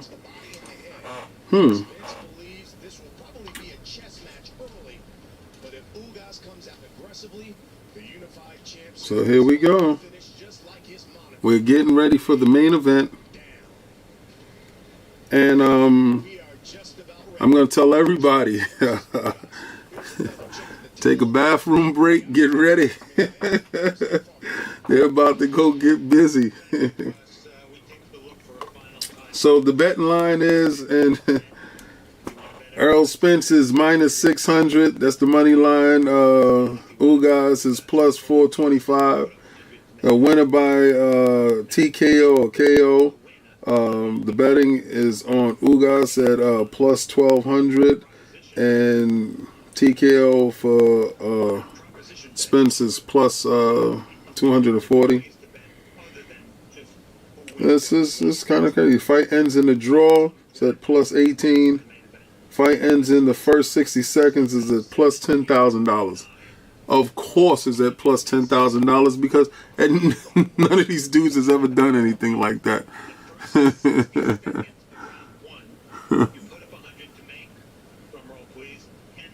Yeah, I used to box. Golden Gloves Atlanta champion. Yeah, that's a crazy story. I was supposed to go to Orlin Norris boxing gym in Texas, which is absolutely crazy. And I was sponsored by Shabazz on 116th Street. It's kind of crazy. That's a wild story to tell at some point in time. That story would be told, but yeah. I was a bit of a thing. I sparred with Shannon Briggs. Mitch Green was a good friend of mine. Iron Barkley is a good friend of mine. Superman Aaron Davis is a good friend of mine. Rest in peace, Pernell Whitaker. He's a cool friend. A lot of stuff. I've always been around boxing, always loved boxing. That's like, besides comic books and all this other stuff, that's like my first passion, you know. That stuff, because it's the biggest gladiator sport. It's the most mano a mano. It's the most you showing exactly what you have. I'm not taking anything away from any other sports, but I'm just saying that whole fact that it's up against what you what work you put in, and the results that you're looking for, and when you're going in, you're putting up the challenge against the dude that's in front of you. It's the ability to break that guy's will that's in front of you, which is probably my ultimate addiction to the sport. Because if that guy is on equal footing with you, then it's all about you dominating that person's will. And that's kind of crazy. Pause. That's, yo, it's a sold out stadium at Dallas Cowboys Stadium. Shout out to Errol Spence. Man, listen, first of all, to sell out Dallas Stadium, and you have Ugas, which is not a pay-per-view draw. Who's the man? That dude's the man right now. I gotta see if Canelo can sell out Cowboy Stadium. But right now, Errol Spence has sold out Cowboy Stadium, man. Only people that sell out Cowboy Stadium is actual damn Cowboys. So we get into the main event. I hope everybody got their popcorn ready. This is about to be what it is right here. When you have a guy that can escape Cuba and a guy that can escape death, and they meet head up in the ring, who do you got?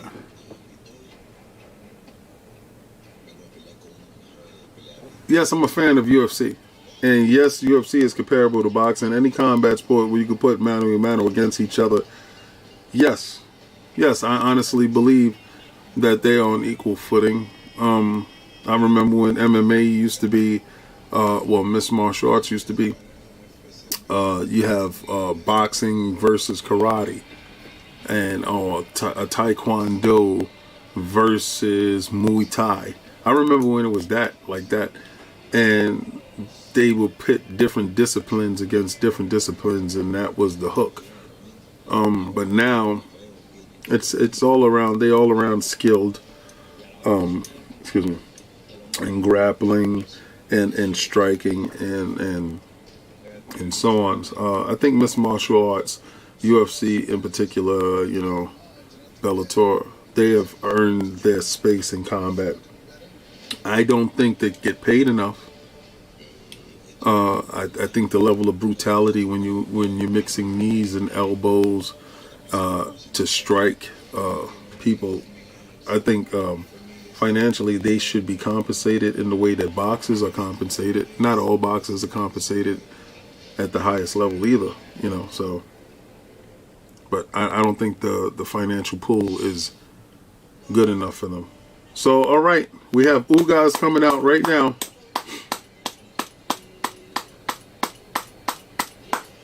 This has been very fast, guys. We had very good knockouts in the undercard.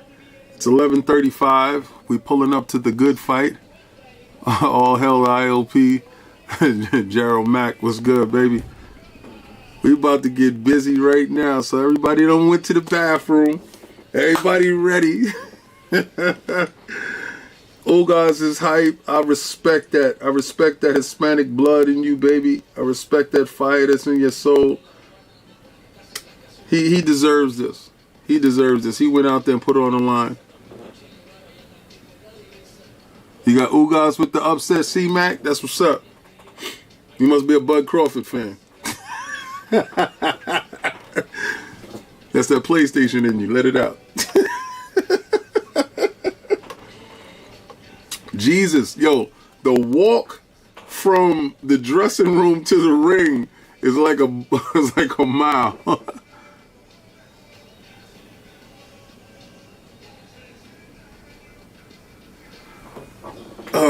All boxers have to do is worry about one aspect. Mixed martial arts, you have to worry about foot, feet, elbows, shins, knees, backhand, spinning backhands. It's so much stuff that you have to worry about, right? And then when you're on the floor, the level of grappling that goes on into that.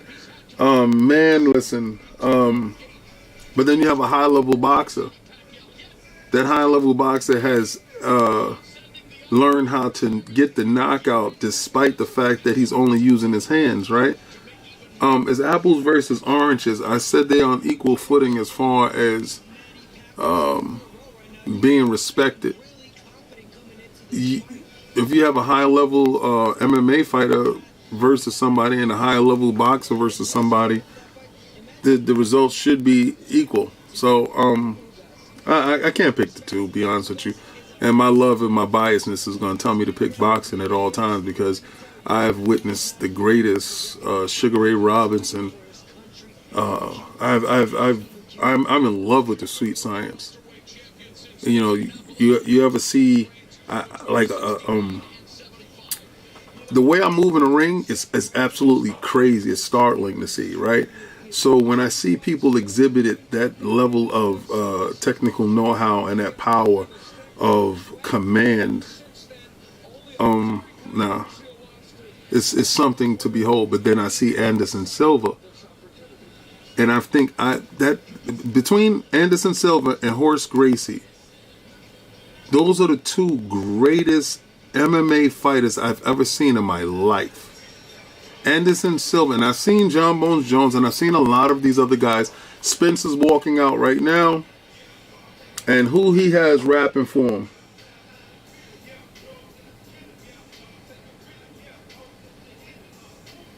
I don't know. He has some rapper that's walking out with him right now. But again, me personally, I'm always gonna pick boxing.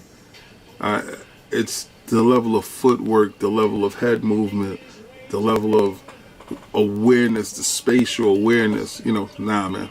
This for me. That's just for me. Let me see what's up. What's up? He said, "Damn, how you know?" He said, "Bud on the Jim Ryan payroll." Yo, what up, GDS? Getting stuff done. Thank you for appreciating my response, sir. Thank you for appreciating my response. But I've seen some crazy stuff in MMA, man. Like Conor McGregor, a beautiful fighter, right? But that boy that wrestled those grizzly bears as a kid, Nurmagomedov. Jeez, that dude. When I saw him run to the top rope and jump off the top rope and do an eagle kick on somebody's head, oh God in them, boy, I said that is a dude that has no F's to give in his lifetime. He did it off the top rope after fighting. So nah. All right, so I just noticed something with Spence walking up to the ring. He took a second, he paused, he looked up at the ring to look inside the ring. Now, listen. Fighting at home is different. All right? Trying to impress some people that's there is different. Right? I think Spence knows that he's in for one hell of a battle right now, to be honest with you. I think Spence really knows that this dude right here that he's about to battle is really that real deal situation. So on God, I hope he's ready. I hope he's ready. But he's talking. He's moving. Both guys seem jovial. The worst part about boxing is that there always got to be a loser. Two guys walk in, and the result is always going to show up at the end of the night. So, I pick Spence by 12-round decision. Can it go before then? Can he get a knockout in the 10th round? Yeah. First team in the UK, baby. Let's go. Yeah. Added pressure on Spence for sure, man. That is no lie. Added pressure on Spence for sure. All right, so what's the reach? Earl is a 72. Ugas is 73.5. Ugas is 35. Earl is the younger man.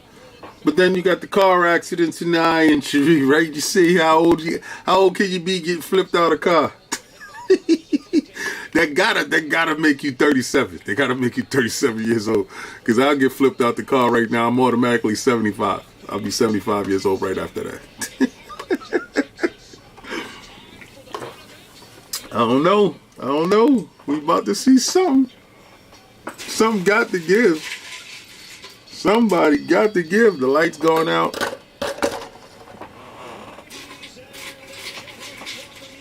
Jim Lampley is here. He's in the background. Back from his HBO days.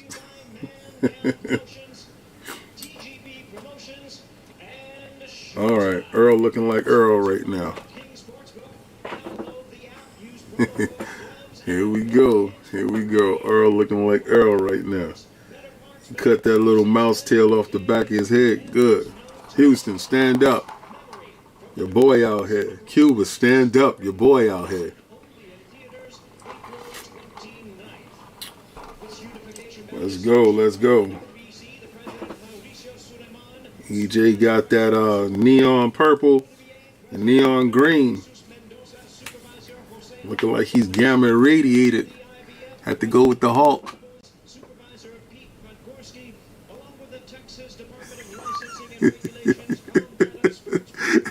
Like seafood, yo, you stupid. Man, listen. He definitely was on some seafood. he definitely woke up out that sleep, was 20 years older. Let me see.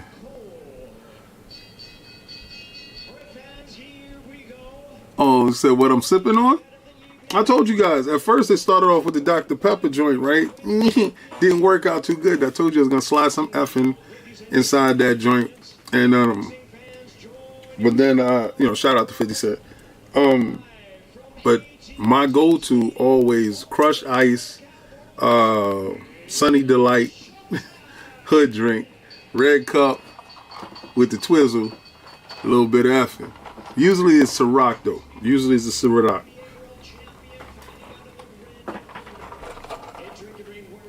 All right, so they're introducing Ugas right now. 27-4, 12 knockouts. See, that's the problem. Do you have the power to put Earl in his place? Do you have the power to keep Earl at bay? You know, of course, you're going to, try to pick Earl off from coming in.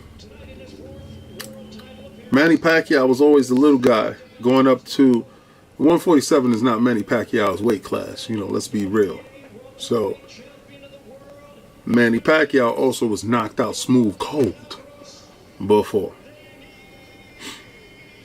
Short distance replacement, short time replacement. Ugas. He's supposed to fight Spence. He thought he was going to fight Spence. He probably was up for Spence and, felt a letdown. And Spence feels like Ugas is getting the recognition that he had.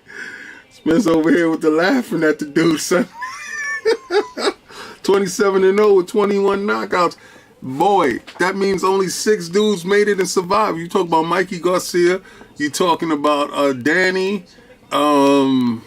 You're talking about Porter. Those are the few notables that made it to the bell. So you're talking about champions within their right that know how to survive.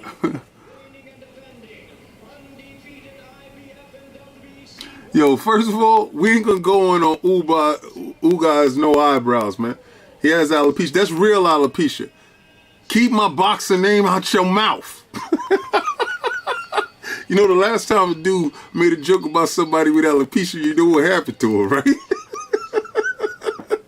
We ain't gonna sit here and act like you gonna be making jokes about alopecia people. Will Smith might pop out the closet and be like, pow!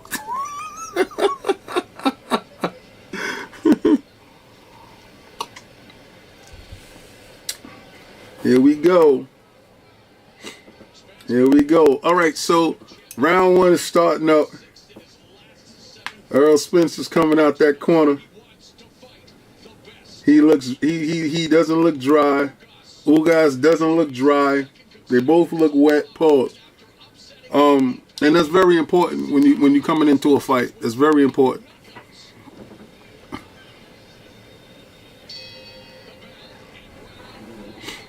All right. So right off the back, Spence is establishing a jab. Ugas is blocking, trying to go under his jab.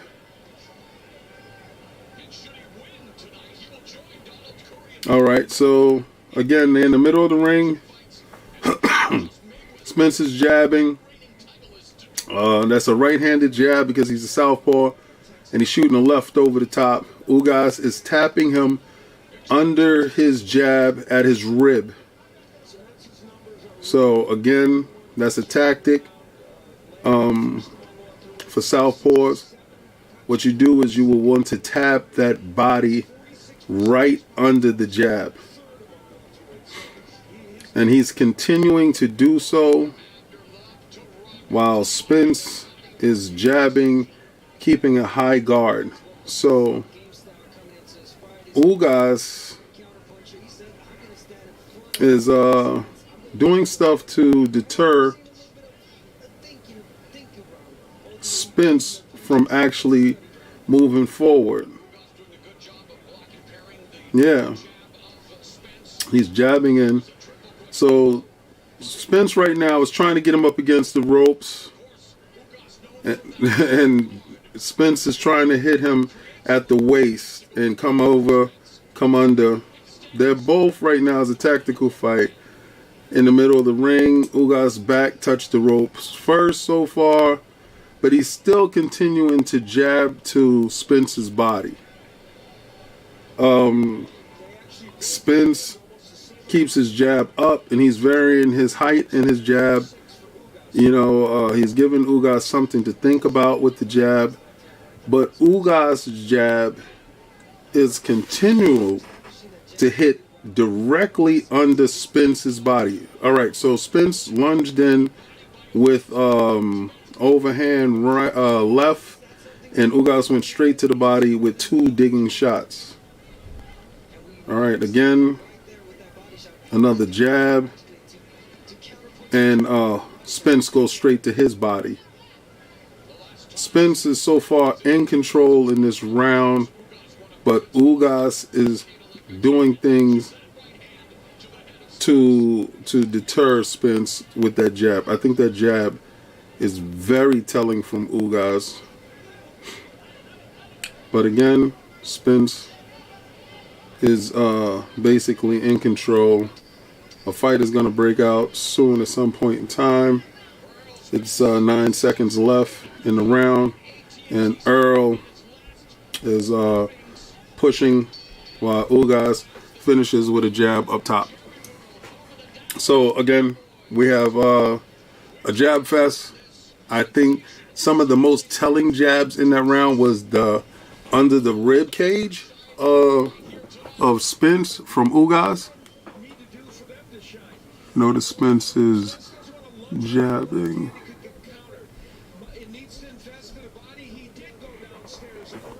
Excuse me. All right, so what I noticed so far in the first round, Ugas jab under the rib is pretty good, but Spence is already, you know, targeting Ugas' face. He has a little bit of swelling on his eye because of he probably landed all his jabs. So again, round 2 is starting right now. Round 1 I give to Spence because of the activity and the ring generalship. Okay, so they were a little tussle in the middle of the ring, and you got Ugas trying to go to the body of Spence, and Spence trying to go to the body of Ugas. Now, what I've noticed is Ugas stopped with the body jab, and I thought that was his best punch. I guess his corner told him they wanted him to keep his jab up because he kept getting hit with right hand. I mean, the jab to the face. Okay, now he's going back to the jab to the body. All right, so here we go. Ugas' long reach is giving Earl a little bit of trouble. And right now, the timing is turning into Ugas' favor because Ugas is actually able to see a little bit more of the shots from Spence, but Spence is still controlling the pace and dictating the fight. He's jabbing, shooting the right hand while keeping the high guard. He lunges too far from the outside as Spence All right, so he doubled up on a hook on Ugas's body. Ugas keeps trying to ring his right hand around Spence's guard. But Spence went straight to the body, and he continued to work the body with the jab. Now, EJ is picking up the level of activity because he's noticed that every time he hits Ugas turtles up. Oh, smooth right hand that left hand that he just hit Ugas over the top with. And that's in the middle of the ring. Again, very good stuff here. Very high caliber boxing from both combatants. Ugas seems to be getting a little bit more comfortable. He's not throwing much, but when he does throw to land. Right? So, perfect.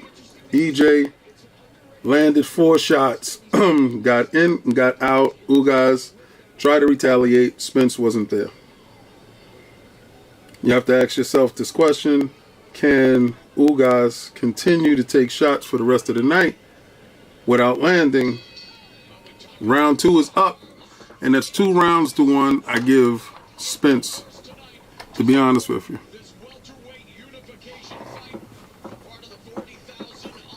Michael Irvin there. The basketball player Stephen Jackson. Von Miller. you have a ton of people there, a ton of sports guys there. Sean Porter, the jobber. Yeah, I think he jobbed his last fight, to be honest with you, and keep it a buck.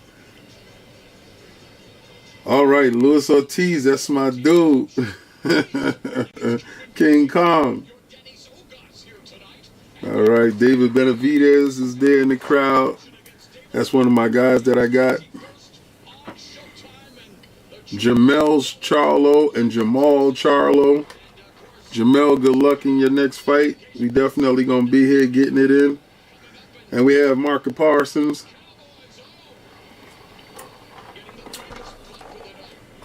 All right, so again, we back at it. Round 3 has just definitely started. This fight moving at a fast pace.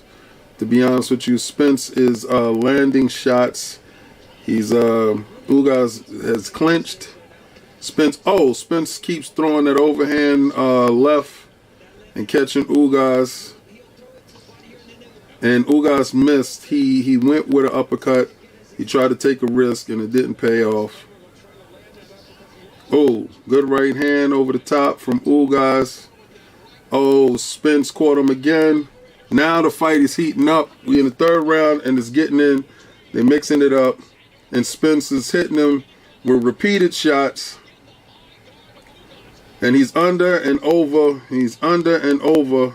Hitting him to the body with the left hand to the body. Oh! Ugas is going to the body too. Ugas is blocking a lot of these shots, but Spence is definitely putting in that work. Ugas is giving the illusion like everything is okay, but Spence keeps hitting him repeatedly with the right hand and the left hook. Left under the body, left under the body, left over the top. Spence is leaning in. He's looking like Mike McCullum right now. You remember when the body snatcher used to definitely do all that body snatching work? That's what Spence is looking like right now. So Spence is jabbing, keeping his head busy. Pause. Right hand. Oh! Cocotazo. He brought it over the top. Ooh, to the body, bro. To the body. Spence is out of control to the body. Remember we talked about it earlier in Combat Talk. Who was the most prolific dude going right now? I think Spence right now. And Canelo is definitely some of the best body shotters that's out here. Oh, man. Spence is going to the body a lot here. A lot. But Ugas is fighting back now. Oh, shoot the right. Ugas is going back. Oh, he hit EJ with something. Oh, he hit EJ again. He's there. He's going for it. He's going for it. Is he asking for it? He's asking the right dude to give him that answer. They out here mixing it up. I knew a fight was going to break out. Oh! I knew a fight was going to break out, and right now the fight has broke out. So round 4, the fight is definitely going to start. The fight is going to hit up. Yeah, Mike McCullum was the best. Yeah, he is definitely the best when it came to the body snatching. He definitely was the best. Him, Iran Barkley. You got to say James Toney. James Toney was able to stay in the pocket and slip and move and use his shoulders perfect. Excuse me, Philly crab style. Very, very good fight so far, to be honest with you. Very good fight so far. I can't lie. 100%. This is exactly what I expected, what I was looking for, what I wanted to get from this fight. And I see it. I see it in all its glory. All right. All right. So Spence is looking over at him like, okay, so we here now. 4th round. So Spence had a look in his face. All right. So I don't know if it's the hunter looking at the prey, or is it like, okay, are you real or we here? All right. Spence throws this left hand. It's a long left hand that he throws. And I hate when he throws that left hand. All right, so here we go again. He keeps doing it, but he's going to catch him. Oh. Yeah, yo, Ugas has definitely got some skills in here, man. Ugas is slipping some shots and trying to retaliate, but Spence is keeping him busy. I think that the overall, the ability of Spence to be busy and Ugas' inability to be busy is actually dictating this fight. Because if Ugas was like on his toes type of fighter, then he would give Spence a little bit of a headache. But right now, Ugas is a flat-footed fighter who's catching and pitching. Catching and pitching is when you feel the hit on the gloves. You catch and you pitch straight off the cuff. So he keeps throwing his sweeping right hand, and it caught Spence a couple of times. He just threw it again. Ugas did, but Spence hits him with 4 or 5 different shots. And this has been the whole story of the fight so far. So, oh, good low shot. Oh, good right hand from Ugas. All right, so right now, Spence is taking a step back and Ugas is taking a step forward. But Spence is continuing the pressure. All right, the level of pressure that Spence is putting on Ugas is absolutely ridiculous. But they're still in the center of the ring, guys. So high level boxing. Spence is going to the body and he's moving it left to right. He just got warned to pick his body shots up because they did kind of straight, kind of low. But that's a tactic in boxing. You hit the thighs of your competitor to slow him down, and to bring his hands down lower. So. But it's not like Ugas is moving around anyway. So, but Ugas is moving. He's doing slight stepping and sliding inside the pocket by staying present, though. Oh, a good uppercut. Tito, shout out to my cousin Tito Trinidad. Tito told Ugas to throw uppercuts. That's how he would beat Spence. Yeah. I think my cousin would have had a problem with him, to be honest with you. Yeah. How is Tito my cousin? His family name is Figueroa. My grandmother name, God rest her dead, her maiden name is Figueroa. She comes from the same province in Puerto Rico.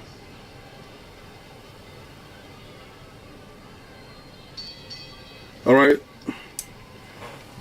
4th round is over. Again, I give that to Spence. Ugas needs to get the timing down and he needs to start working his jab, his right hand. You see, nice low punch, but then he's going to throw an overhand. So, yeah, they're both out here actually fighting, but I think Spence is putting in too much work, to be honest with you. That's right, Baricua's in the house. ¿Cómo está usted? Mi mano. Let's go. Let's go. All right, so normally Spence in the corner doesn't look like anything is going on. Right now, Spence looks like he's in a fight. Like, and I'm not talking about his facial or any bruises. I'm talking about your posture. Your posture dictates how much work that you're putting in, right? And Spence is doing a lot of work. Is he seeing a lot of return back from that work? It's round 5, guys. Spence is going to the body again on Ugas. Ugas hasn't allowed Spence to get him to the ropes.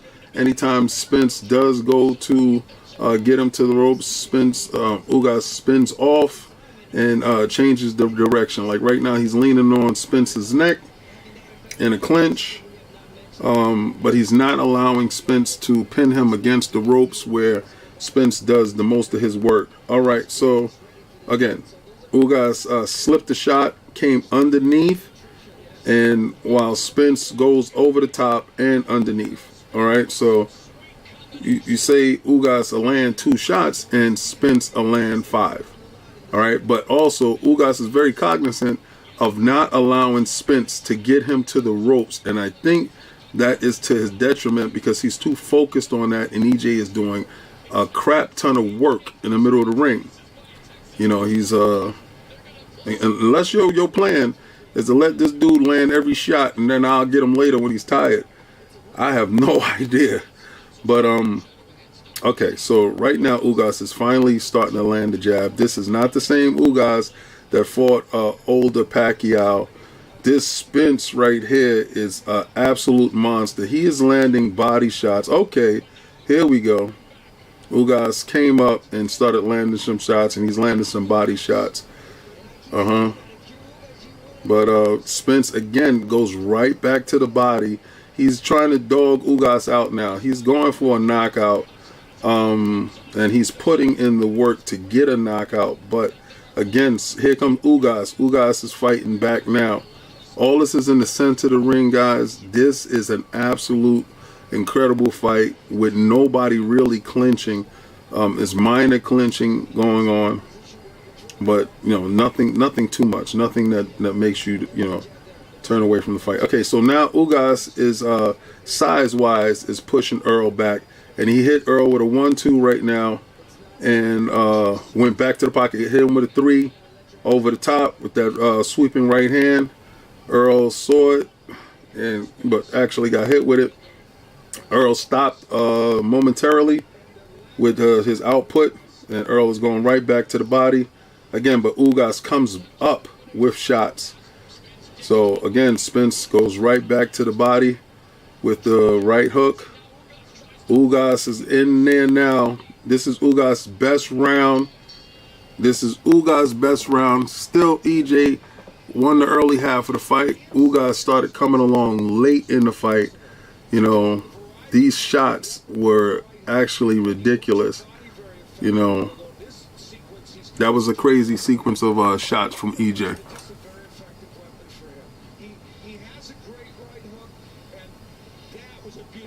Yeah, I watch UFC. I watch UFC a lot.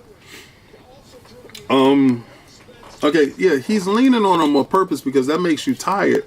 You know, anytime somebody leans on you and put their weight on you, that's gonna make them a little bit weaker, man. If I lean on you, I put my 280 on your back, my 6'4", 280 on your back. Pause. I lean on you, you're gonna get tired quick too. Ugas look fresh. Spence looks fresh. But be honest with you, Ugas looks the fresher of the two. And that's just me being honest with you. Maybe it's Spence's demeanor. You know. Again, there we go. Spence goes right back to the same thing that he does. I think Ugas has the sharper body punches, while Spence's has the more volume, the more thudding shots. To be honest with you, and he's Spence's looking a little sloppy. He's looking a little sloppy. I've seen him. He's falling in on shots. Ugas is taking a lot of hits right now. They're in the middle of the ring, and Spence keeps hitting him. Oh, Ugas hit Spence with a shot, and Spence didn't look right. He's gonna drop Spence. Spence is weak. Spence is out. Spence is out on his feet. Spence is out on his feet. Spence is out on his feet right now. Spence is out on his feet right now. I told you, the mouthpiece came out and Ugas hit him when the mouthpiece was out, and I don't know what the hell just happened. I got to see the replay on that because it was kind of crazy. Ugas hit him with a shot, and it was an uppercut. Yeah, Ugas definitely caught him. Remember, I told you Ugas was hitting him with the sharper shots, and Spence was hitting him with the thudding shots. And it seems like Ugas had him out on his feet just then. This round is definitely Ugas' best round in the whole fight. Spence doesn't look right at all. His footwork looks off. His movements look sloppy. I told you. He was catching shots. He didn't look right.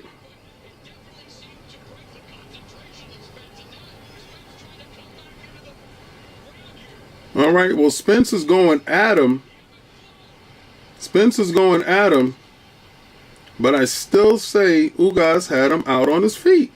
Because something didn't land right. And he's leaning on Spence's neck.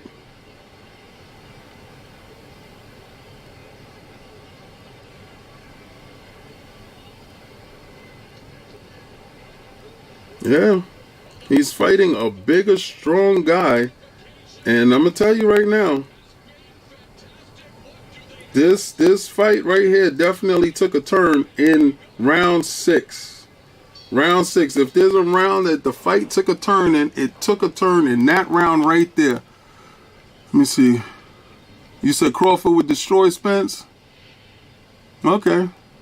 This is where Errol Spence was pushed back. Now the mouthpiece comes out, and Maxie, he's correct. See? He's like, are you going to have to stop this and get the mouthpiece? Instead, Ugas correctly kept punching. Okay. Didn't see the mouthpiece go out. And you see Spence kind of motioning.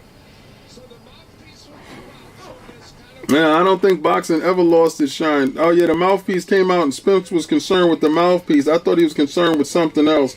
It broke his concentration, and he got caught with a clean, open shot that stumbled him back. Okay. That's kind of crazy. If you get caught with a clean shot like that, that you should have dropped the dude. Remember when Floyd caught Ortiz with a clean, open shot? He dropped him, knocked him out.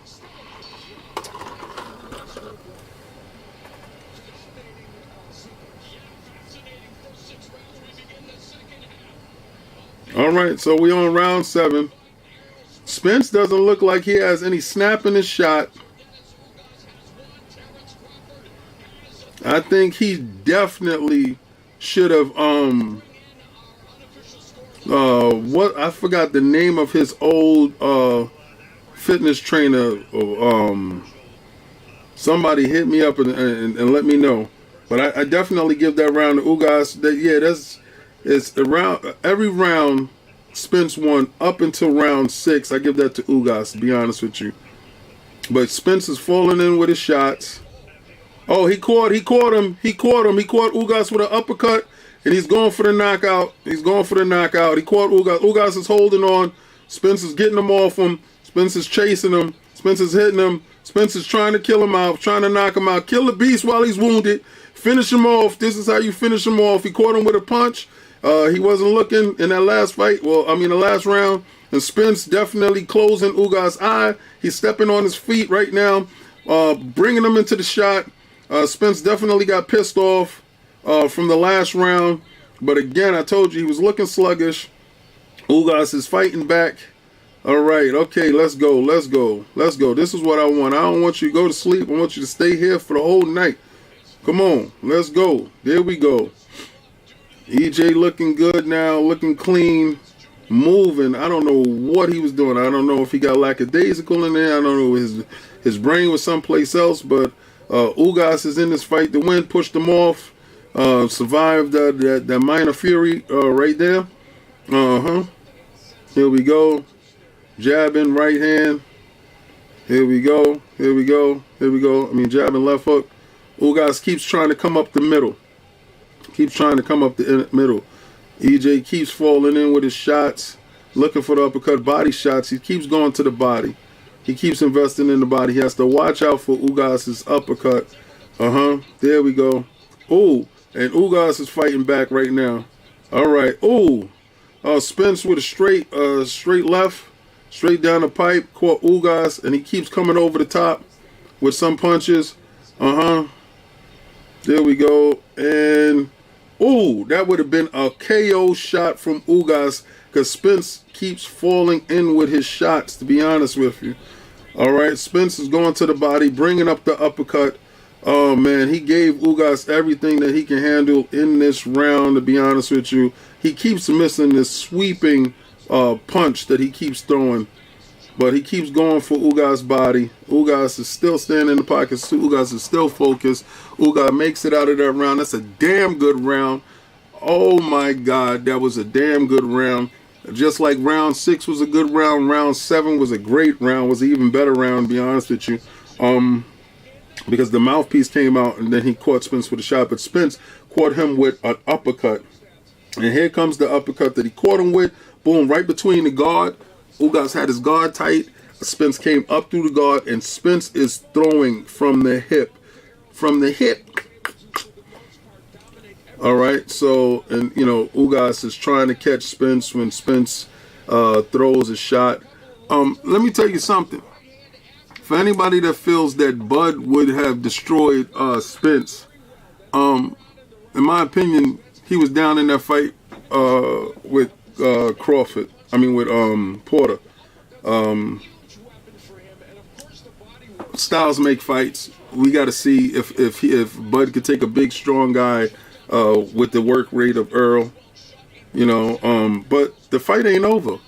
You know, Bud could be fighting Ugas because Ugas definitely has some stuff in his tank. You know, so let's see exactly what happens. Okay. Oh, the dude, like I told y'all before, I think Earl has a injury with his leg because when Ugas pushes him back, I don't like how Earl rocks back and forth with his leg. Anyway, the guy was Blu-ray. Blu-ray was his Earl's old strength and conditioning trainer, and I think he needs to go back to Blu-ray, to be honest with you. I think Blu-ray is who he needs to work with because I've never seen him get pushed back with the two hands as much as he's doing right now because Ugas is pushing him back with the two hands. But Ugas is taking a ton of shots. Ugas' eye is completely closed. All right. On his, what is that? His right side. His right side eye is completely closed. And I think Earl had something to prove with that because they told Earl that his eye won't hold up. And right now, Ugas' eye is closed. All right. And Earl has something to prove. Earl wants to knock this man out cold. I think that is dictated some of the sloppiness that I've seen from Earl in this fight. I think Earl respects Ugas, but the stuff that they were saying and his trainer leading up to the fight brought out a different beast. Earl is landing shots, and I think you need to see the copy box after this. That's ridiculous. Earl is going to the body, to the head. The whole round right now is all Earl. Earl is throwing body shots that is disgusting. All right, so he spit out the mouthpiece. Oh, no, he didn't. They telling him to go to the corner to check his eye. All right, Ugas' eye. All right, Ugas' eye is still slightly open. He can still see. But remember, he doesn't have any hair there, so it looks a lot worse than it actually is, to be honest with you. They're doing something excessive. This is excessive right now. The guy is still fighting. He told you I can see. He said everything is fine, but they have this corner guy over here. They're giving Earl too much time to rest. They're giving Ugas too much time to rest. Yeah, Ugas can completely go on. I don't know why the referee did that. Can't stand this guy, Jack, whatever the hell his name is, Jack Reese or whatever his name is. Earl's right back to business. He's going right back at Ugas. He's landing shots from the bottom to the top. Ugas just threw a shot right back trying to get Earl off of him. Earl is going for the KO. He said he was going to go for the KO. Ugas is fighting back right now. I think that break gave Ugas some second win. Ugas is coming up through the middle. Earl is standing close to him, shoulder to shoulder, throwing shots up the middle, over the top, and over the sides. All right, there's 10 seconds left in the 8th round. Ugas throws a sweeping right hand, catches Earl on the side of the air. Earl goes right back up the middle and right back to the sides. The round is at the end. I'm going to tell you right now, up until that last round, I thought Earl was looking a little sloppy. When the mouthpiece came out, I don't know why the mouthpiece came out, but he was distracted. Ugas hit him with a shot and had him on Queer Street, to be honest with you. It was a legal, clean shot, but he had him on Queer Street, to be honest with you. Earl came out this round, and it was like he was trying to prove a point. I think Earl's been trying to prove a point since this fight started. He's been very sloppy, to be honest with you. Very sloppy. But Ugas is in a fight. He's not out of the fight, but his eye is bad. All right? His eye is bad. His eye is closed. Okay?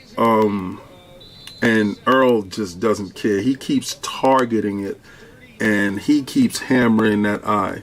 That's the second time. This is the second time I've seen him exhibit a level of viciousness that is very rarely exhibited in boxing.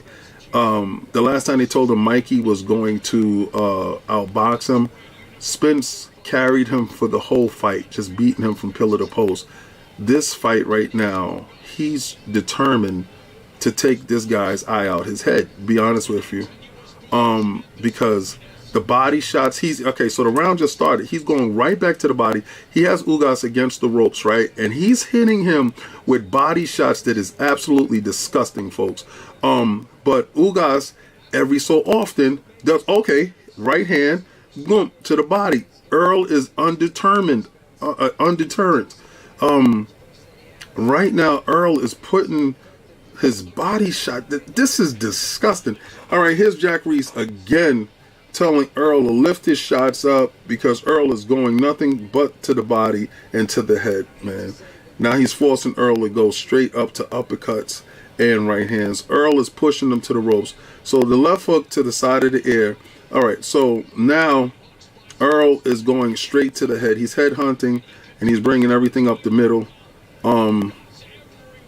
And he's pushing Ugas back. Ugas still hasn't been up against the ropes. And I think Ugas has learned not to get close to the ropes with Earl because Earl does his best work against the ropes. Earl back is against the ropes right now, but he just knocked Ugas back off of him, and he just pushed Earl back. I'm telling you right now, I honestly believe Earl has a problem with his foot, and he gets pushed back very easy. Spence, Ugas straight to the body, hits Spence.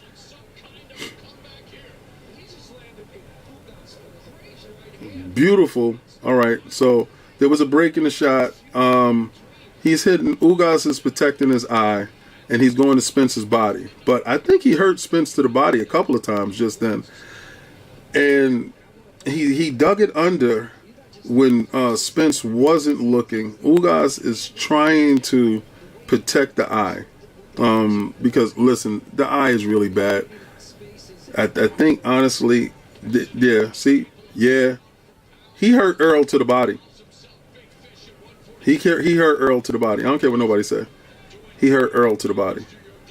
Listen, when you're in a fight, you're going to catch shots. You're going to get hit. All right, this referee is probably the worst referee going because he keeps breaking up the action when there's no need. Okay, so we got 9 seconds left in the round 10. Earl, does he have a cut over his eye? Not that I know of. All right. Good right hand. End of the round. Oh my God. Ugas' nose is swollen. His eye is closed. He looks swollen. He lost that round.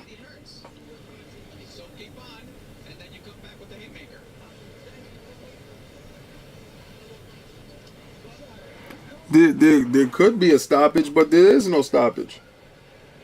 There could be a stoppage, but there is no stoppage. Ugas has never put his back up against the ropes. If Ugas was against the ropes taking those shots that he's taking in the middle of the ring, they would stop the fight. But the fact that he's in the middle of the ring taking those shots and he's turning every time Earl gets ahead of steam, and then he moves off every time Earl gets ahead of steam, it's definitely something completely, totally different. So, no. I honestly think that if he had his back up against the ropes, it would be over. But it's not, and they're fighting. Here we go. All right, so we had round 10. Ugas has a hell of a push-off game. All right, so that push-off, he should incorporate that into a punch. Push off, then rush up to you like a bullrog and throw a right hand. Because his push-off game is crazy. Spence is right back at trying to knock him out, and he keeps going for the shot. So, all right, so the fact that Ugas is not letting his right hand go, and he's keeping it close to cover his eye. He just let his right hand go there. Spence blocked it twice, and he keeps shooting the right. Okay, so Spence is, oh my God. Ugas went back. He took a shot. Okay. Ugas withered a little bit, but he's still there. Spence is throwing shots from many angles, many different angles. The double, the eye. His eye is not making it. Every time Spence hits him in the eye, Ugas curls back in pain. I'm gonna tell you, man, I want to hear what Spence has to say after this. Oh man, these shots is debilitating. Ugas is running back. There's not much that he can do. Spence keeps landing these shots. 10th round might be over. He has 1:24 to go. Spence is tracking him. Here comes a stupid referee again and bringing him to the corner. Again, let the man finish on his feet. If his corner doesn't throw in a towel, mind your business. Oh man, his lip, oh snap. His lip just exploded, something crazy. Oh, referee stopped the fight. Referee stopped the fight. Referee stopped the fight. I mean, Earl, yo, I'm gonna tell you right now, Earl's gonna talk a hell of a lot of mess after this fight, and rightfully so. Udanis came to fight. He put up a good fight. He caught Earl with a very good shot, in my opinion. Excuse me. But they told Earl that his eye would not hold up in his fight. And isn't it ironic that your eyes didn't hold up in this fight?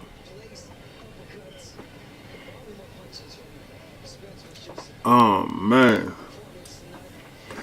It's not Cuban pride, it's fighter's pride, man. Every fighter that walks in that ring should have that level of he said he looked like Cyclops, you stupid. Every fighter that goes into that ring has a level of pride. So let's keep it a buck. You know, Ugas went in there with the pride of a fighter. And yo, your boy got that work put in. But listen, guys, this has been fantastic. The fight is over, so it ain't no decision for us to go to look for any decision. We had a little rough start, have a busted phone. Next time we're going to have some stuff a little bit different, a little bit better. Drinks up. Catch y'all tomorrow on ILP. Thank y'all for rocking with the king. It's been a fantastic evening. I appreciate each and every last one of you. Y'all was here 100%. Earl, Spence in his victory. Do we get Crawford? Is Crawford next? Shout out to y'all. Catch y'all tomorrow. Yo, hit that like at the bottom. Share that out. It's definitely dope. You guys did it up. I love each and every last one of you. Thank you for rocking out with me, man. I'm rocking with you all day long, man. Facts.